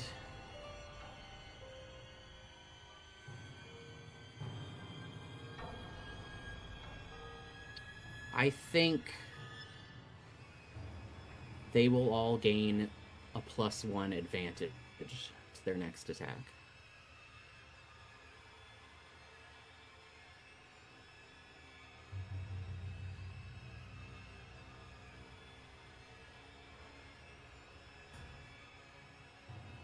So, I believe it's your turn again.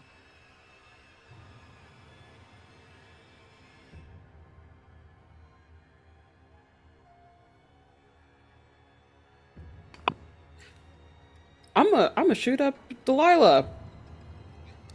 I don't want to actually. Well, Delilah's entity. Technically, this is the closest I'll get to actually killing Delilah because I don't want to get her the satisfaction of being an actual ghost. So we're gonna just start shooting at deity to Delilah.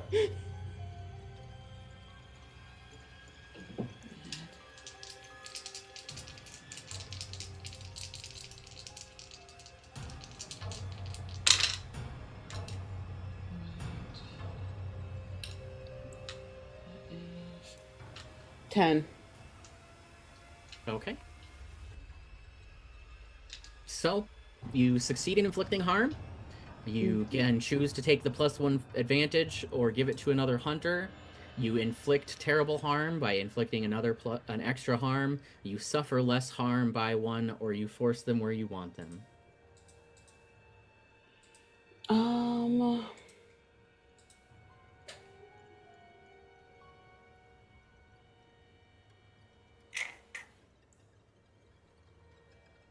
Completely hold the advantage.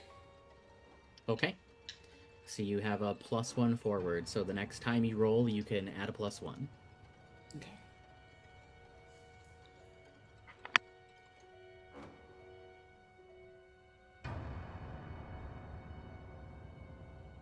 Time to die. I'm ready. I'm gonna try to use magic against this screaming something. Okay. I have better luck with that than with anything else. As I am, and I imagine it's like it's fire. She's trying to burn this thing. Okay. Oh my god. 11. All right. You inflict harm on each other. You can choose to take an advantage. You can choose to inflict terrible harm. Advantage. I don't. Yeah. I know my rolls. It's gonna be advantage for the next one. Okay. So Yeah, I you take quick question. one. Are we still separated? Yes. Okay.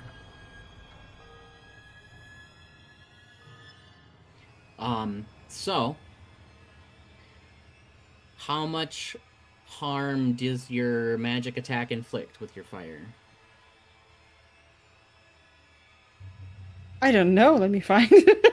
Okay, I mean, if you're technically just using use magic, I don't Just know that it using would use have magic, a yeah. damage.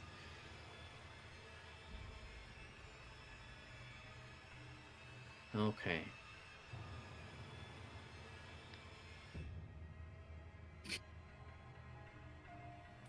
I'm gonna say that you probably inflict 2 harm with fire.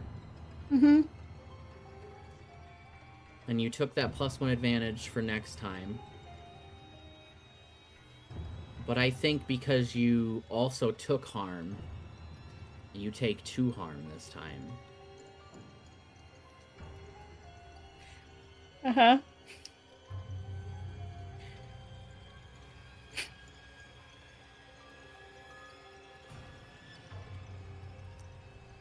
All right.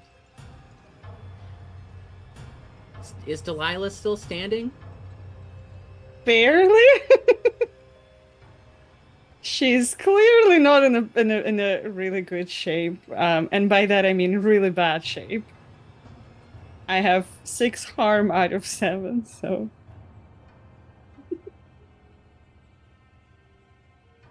Doesn't that mean you have a thing that gets worse? Like, yeah. Yeah, you're unstable. Mm-hmm. It's okay, you were already unstable. Yeah. Cass Yeah, has what a else is new? special death die right now. It's like None of my dice are death dice. I just have a couple Yet. different countdowns happening. It's okay. Mm-hmm. Anyway, who would like to go next? Could you dare laugh like this? To confirm, like, we can't see each other? Are we that Correct. separated? Okay. You Boo. you were all together in the space and you all saw the various entities and you all attacked your own. You are now all, as far as you can tell, separate in this space with a different entity. So, basically, if we were gonna like really dig into the metaphysics of it, the weird pocket dimension that was created above the lake when things happened now has like several smaller split offs that all look the same that you're all trapped in. Perfect. Beautiful. I'm gonna go hug my brother. And I think that the red right hand, the fire, the magic that is on that, spreads to both hands.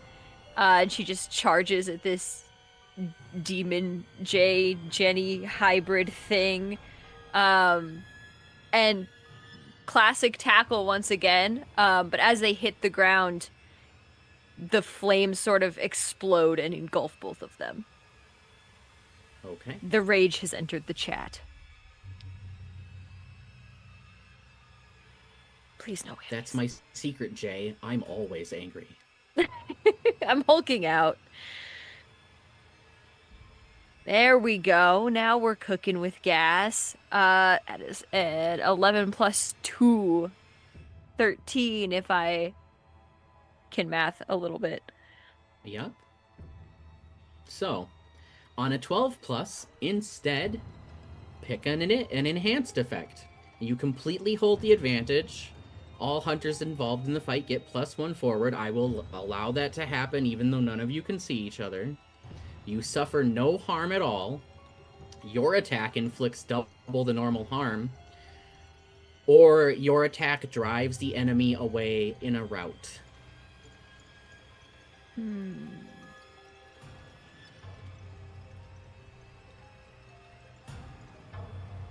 I don't want to do double harm. I do want to do double harm, but this is also my brother, even if it's not really. So I don't know that I can bring myself to do double harm. I will give everybody the collective advantage. Okay, everybody gets a +1.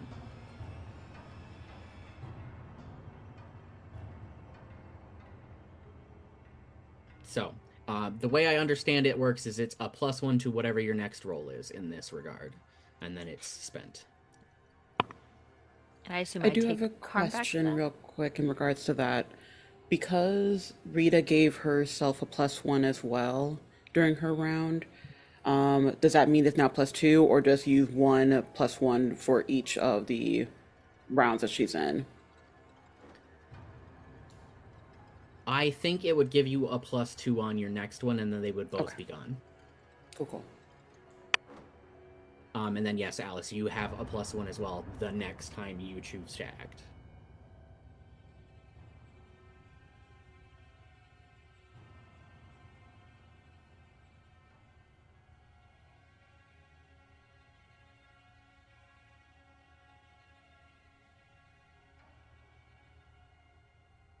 I think, like, before we shifted, as like everybody was charging, Jay was like, not charging, but marching forward. And as he got closer, he did switch to the big hand cannon that is his signature weapon.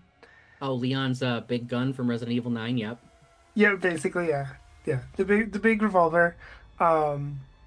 So now facing down this manifestation of Alice is going to kind of take a little bit of satisfaction in like shooting this like eldritch Alice thing.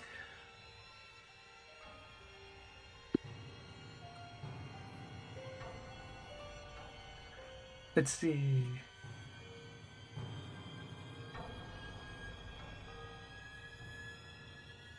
Thir- 13.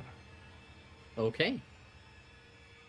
You can pick one of the enhanced effects instead of anything else. You can give everyone another +1. You can suffer no harm. You can inflict double the normal harm from your attack. Or you can drive the enemy away, which, you know, I'm not sure how that would work here, but we'll figure something out.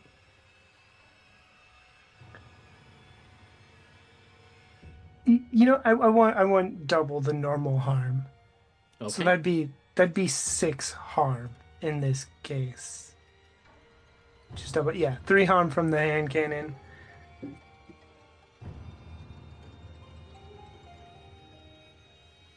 I'm gonna say,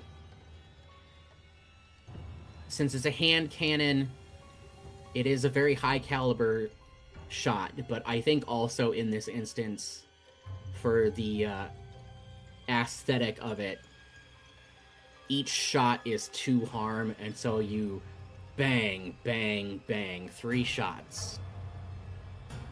And I think the last one pierces right between where Alice's eyes would be if they were still human in this entity.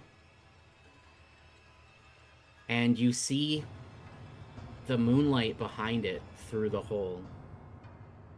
And you see this figure start to crumble like ash floating away on the breeze. For the moment, you appear to be alone in this space. And we'll come back to that in a second when everyone else finishes their turns.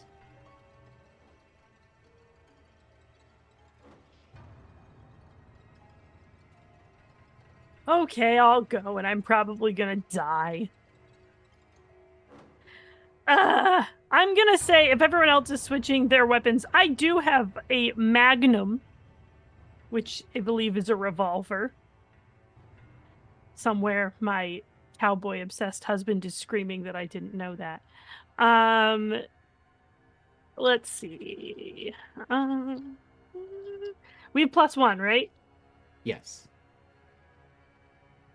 Okay, that's 11, but I have minus... Is it minus... No, just -1. So that's 10 + 1, so it's 11. It Okay. evens out. So, you inflict harm on each other, but you can 3 also... harm. Oh, even better. You inflict 3 harm on it, you will take a harm or potentially more from it, but before we do that, you can take an advantage, another +1 for either yourself or one specific hunter.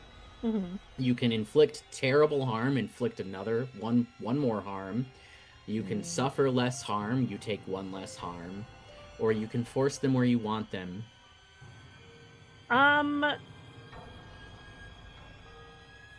This is a hard decision. I think I'm going to take the +1 for myself. Just Okay. because I have that -1, I want to cancel it out. All right. You shoot the creature with your magnum revolver. You'll have to forgive me. I think you're facing Rita's now. Is that what we said? Okay. Yes. I'm also you. going to shoot the baby. Okay. I saw Rita do it. I'm also doing it. If I just assume that that's where the source of the power is. I'm like, Rita went for that baby. It also, the way the creature is holding the baby in it, like towards its chest, you're shooting center of mass. That's the most likely success to get a shot off you're gonna have. So it makes sense. You shoot the baby again. You shoot the baby. I shouldn't say again. That was Rita that shot the baby the first time. You shoot the baby on the manifestation. It takes the 3 harm. You will take 2 harm as the resounding wail just echoes and bounces, and you feel your eyes start to vibrate in your skull because the sound is so loud. I should have taken 1 less. I'm unstable.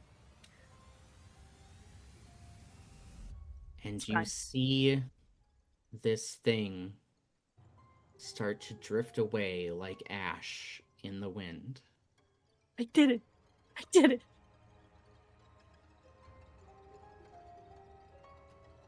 I'm unstable, but I did it.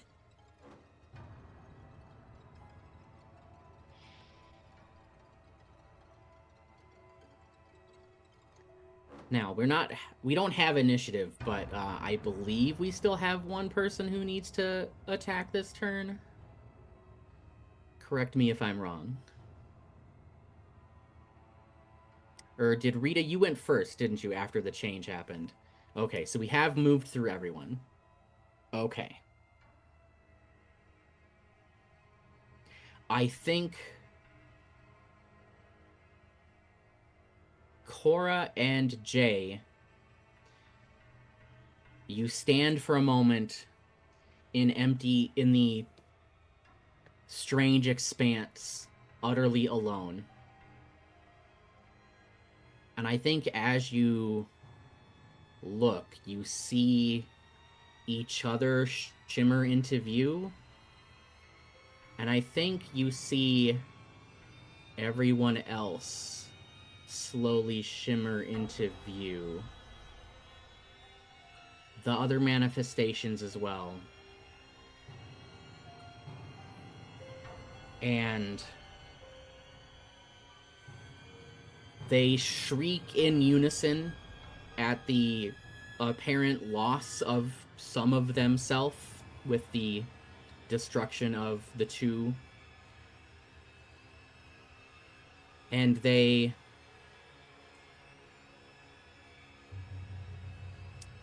it's like watching those weird still shot photographs.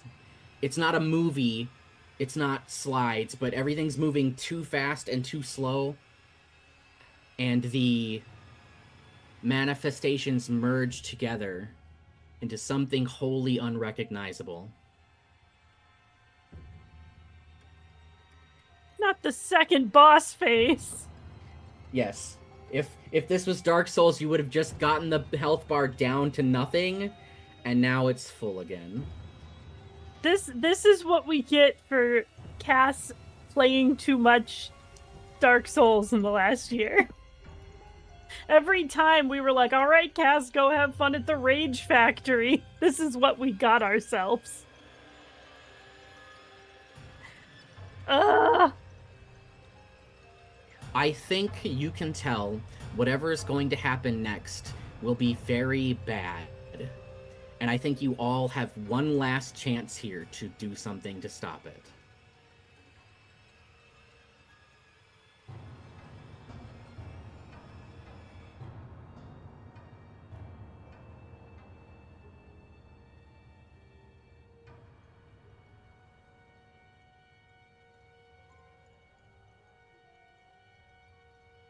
Let me look at my character sheet.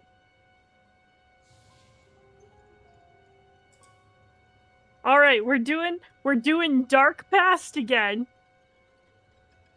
And I'm gonna roll plus weird and see if I can ask what kind of black magic I know that would help here. Okay. All right.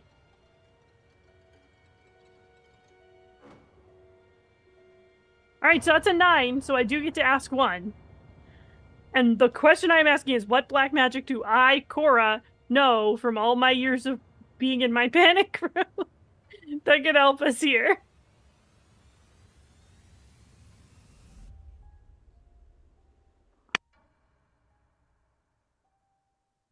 Ooh, that's a tough question.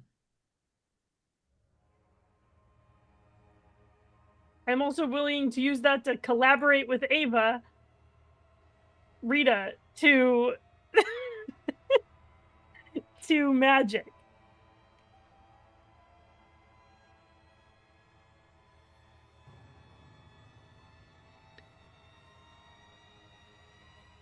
Well, I believe you said at one point that Cora knew blood magic, didn't you?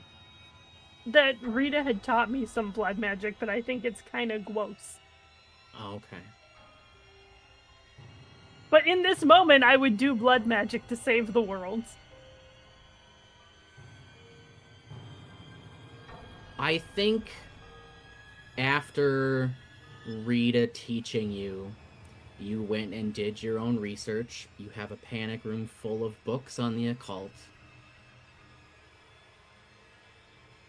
And you're not 100% sure what it will do in this case, because most people haven't recorded magic used against eldritch monstrosities. But, much like Rita's sacrifice to keep Michael around, you would need to offer something to the magic in a way that basically, you know, in Indiana Jones and the Temple of the Doom, when the guy goes mola rum, mola rum, mola rum, and pulls the heart out. Mm-hmm. I think that's your only choice. Damn. Rita, I'm starting to get the feeling somebody has to die to defeat this thing. Well, god damn it, we already lost Tammy. And I wouldn't want to double sacrifice Tammy. That seems mean. Yeah, that's really mean. Okay.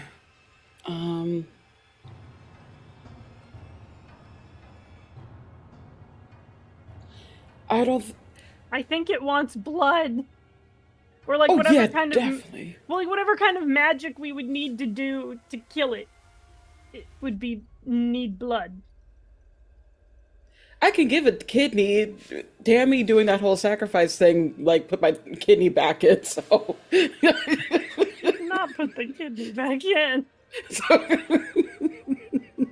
I think it wants something worse than somebody's kidney. Yeah, that's fair. Especially with the kid. What kid? Well, Rita's kid. Oh, yeah.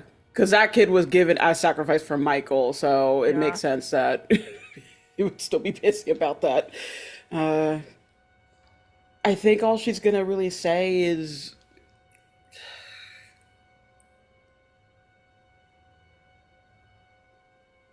equivalent exchange, but it has to be up to the individual. I don't know what is the equivalent exchange between everyone.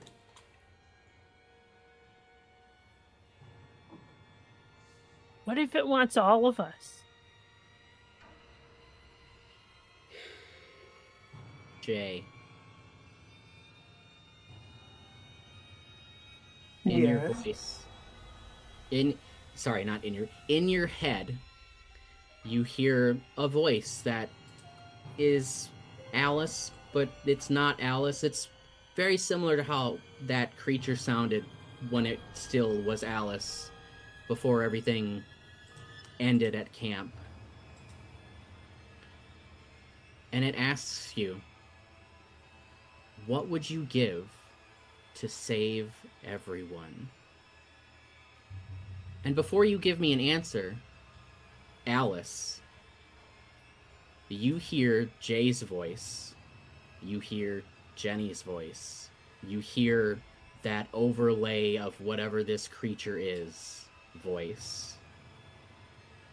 What would you give to save everyone else? Delilah, you hear Tammy's voice and something else. You're sure it's whatever this entity is. What would you give to save everyone else?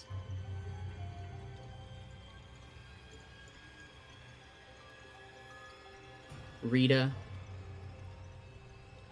I'd say you hear the baby's voice, but the baby couldn't form words. You hear Michael's voice and another voice laying over it. You've sacrificed much already. What would you give to save everyone else? Cora, I think you probably hear Rita's voice mixed in with whatever this thing is. What would you give to save everyone else?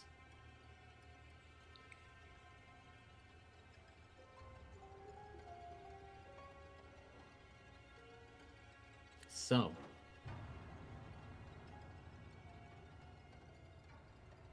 you've suffered much loss. 30 years ago, in the last few days. What would all of you give to save your friends, your family, I guess the world, but really, who cares about that? But my But what would you- fans. What would you give? What would you give to save those closest to you?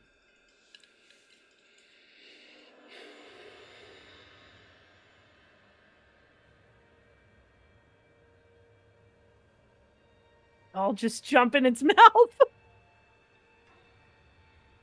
Cora, would you give your life? Yeah, Cora would. This has haunted Cora for 30 years and, like, clouded everything she ever wanted to do. And all Cora really ever wanted to do was make a difference in the world.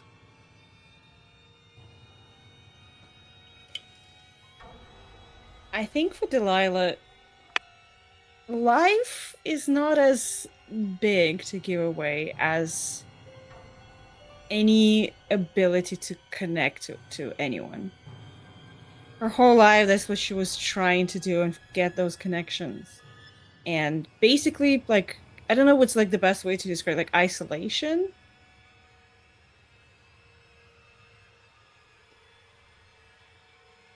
You would forego all connection? Yes.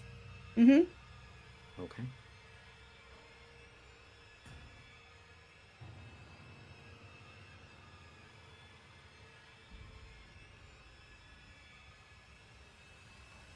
Rita, Alice, Jay? I think Alice's answer has changed in 30 years.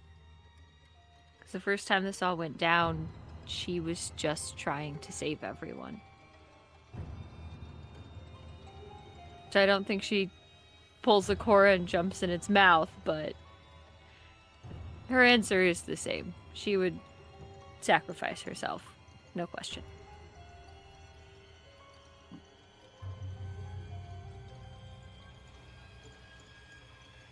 I think Jay's answer hasn't changed in 30 years either. When Jay was sitting there begging to switch places with Alice, I think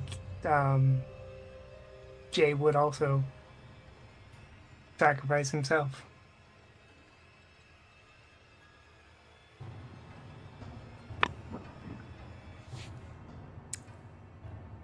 The darkest magic that Rita has ever done was to protect Michael. She gave up her chance of being a mother. She committed to a path of ancestral magic that people don't really go down. She gave up her heart to keep Michael around.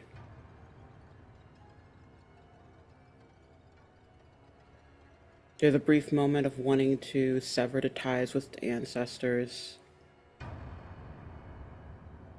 But I think at the heart of it, she has been giving Michael too much borrowed time. And I think it's time to let him go. So she severs that connection. Would you say, in a way, that Rita is sacrificing her heart for a second time? Yeah. Yeah. Her heart technically still beats, but it's very slow. The pulse is very subtle, so it does scare people. But this is the emotional breaking of that heart this time.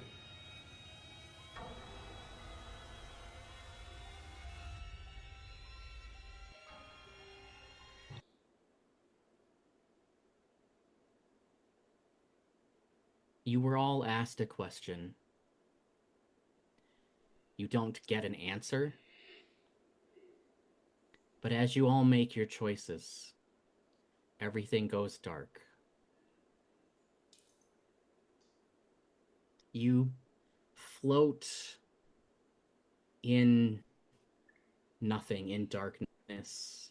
You're barely conscious.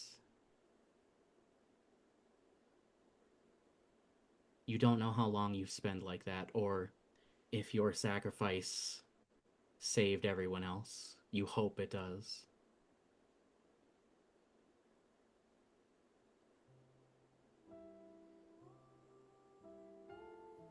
You all wake up in the 1980s. It's the last day of summer camp. You've sent the children home. You have a party. There's no monsters. There's no cult. There's no dark magic. Tammy doesn't have to die. You all go home, and you get to spend the rest of your lives becoming who you want to be. And that's where we'll end this campaign. Thank you all for joining us.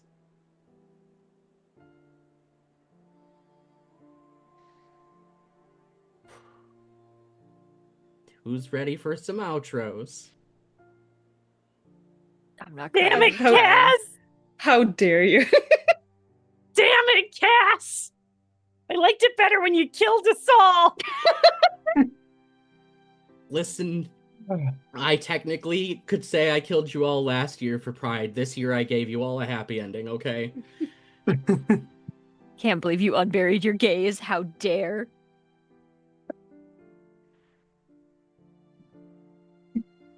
We can still do Brindlewood Bay. We can't keep doing this. Third season. No, I think. See, we Run got the it back happy one more ending. time. That means next year we get to play the cozy game, right? Yeah, the Right, cozy right, haunt. right. You get the perfectly mid ending. I've come back just so that you don't have to do the complete sign-offs, Cass. You can do a normal sign-off if you would like. I appreciate it. I'm a little emotional. Yeah. Also, Tammy's alive now. They lost their earrings, but that's okay. Who would like to do their outro first?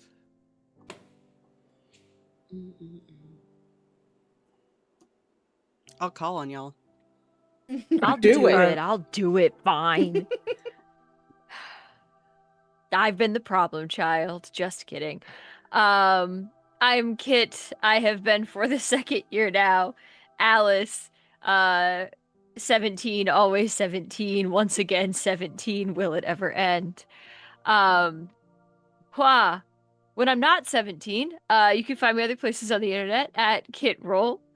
I've got a couple of things coming up. But I'm too emotionally devastated to think of any of them at the moment. So keep an eye on socials. I will announce things as I am legally allowed to. The one thing that never leaves my brain, because it is my child and I am thinking about her constantly, is Blight. So if you want to hear my voice and are sick of seeing my face for some reason, I get it. Fair game. You can check out our podcast, Blight. It is magical girls doing magical girl stuff. If you enjoyed how gay and sad tonight was, you can listen to Blight Requiem. It is finished in its entirety and posted anywhere you get your podcasts. But if you want something, I don't know, sad in different ways, and also there's big robots, Blight Persephone is currently airing, also anywhere you get your podcasts. If you find a place where there are podcasts where the show is not there, let me know. I will put it there. That is a threat and a promise. We release new episodes every other Thursday, usually. Or you can keep up with us on socials at Blight, or find a link to the community Discord and all kinds of other good stuff on bloominblight.com. That is all I have in my brain for tonight. I will see you on the internet.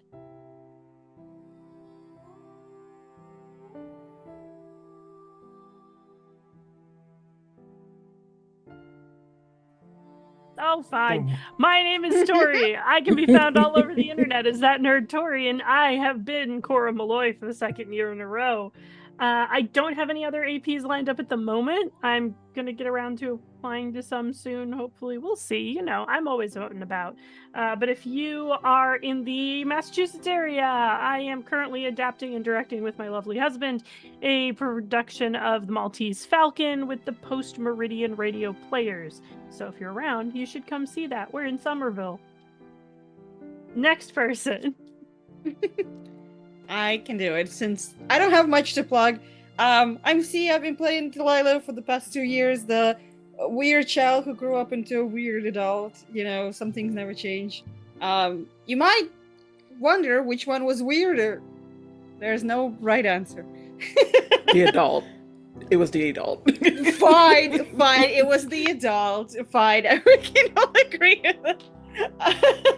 I don't have much to plug in, but if you love to watch some gaming and some game-related stuff, I do stream on cinesia on Twitch. Feel free to follow. We do chaos and weird stuff there.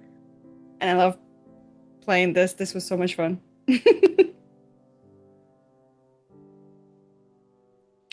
And I'm done. You guys can go. All right.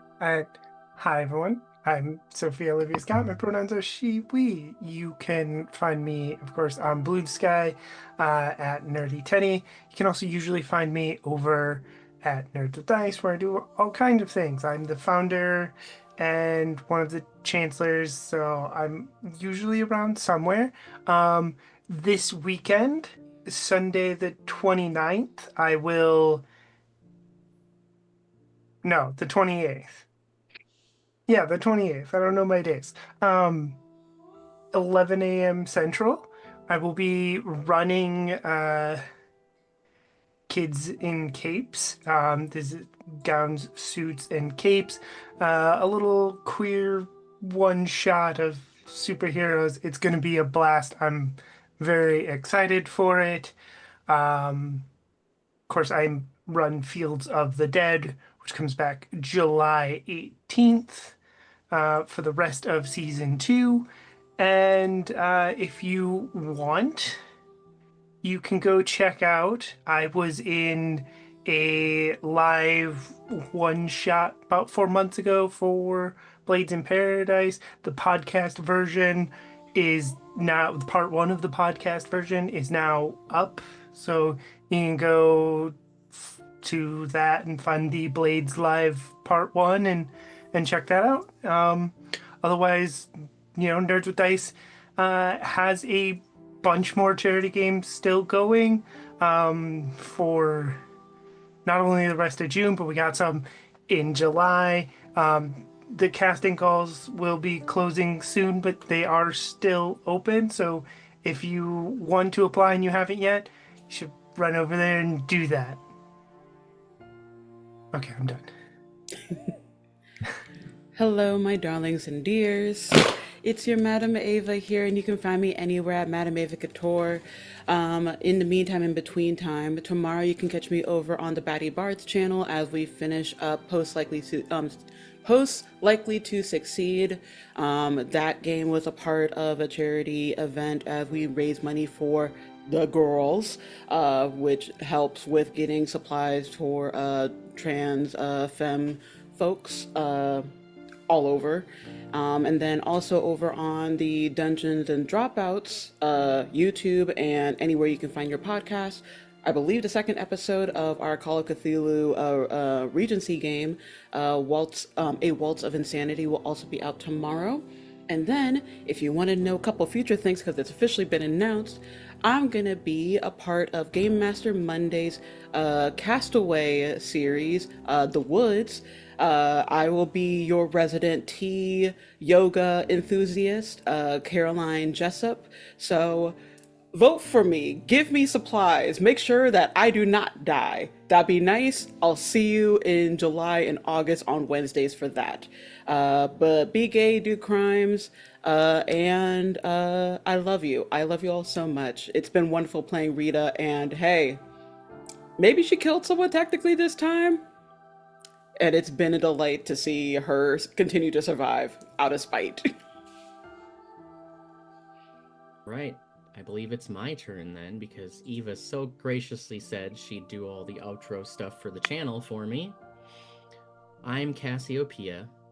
I've been the Eclipse. You can find me sometimes doing some things. Don't check social media. I don't use it. I repost stuff at best.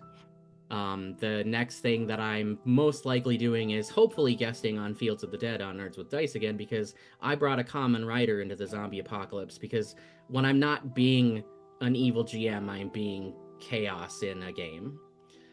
And before I give it to Eva for all the channel stuff, thank you so much for joining us again this year.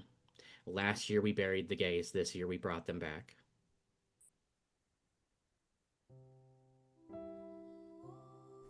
All right, I don't have a focus screen for myself because I didn't expect to be here. Thank you all for joining us. I am Eva. I have been Tammy. I'm not on social media, so don't... I'm there, but I don't do anything with it. We are continuing our Pride series that we're partnering with Nerds with Dice. Excuse me. With tomorrow. That was a lot of adjectives in one sentence. Articles. We are continuing it with Harbingers at 6 p.m. So there are more opportunities to donate. We'll do more giveaways, all that good stuff. You can check out all of our schedules, whatnot, on our links. We have a beacons, which I'm going to drop in chat instead of my information. Tonight we are going to be raiding Tabletop Misfits, I believe I said. Yes. Thank you all so much for joining us. I love this group. I love this story. Both seasons of it. And take care of yourselves. Take care of each other. Hydrate. And we will see you next time.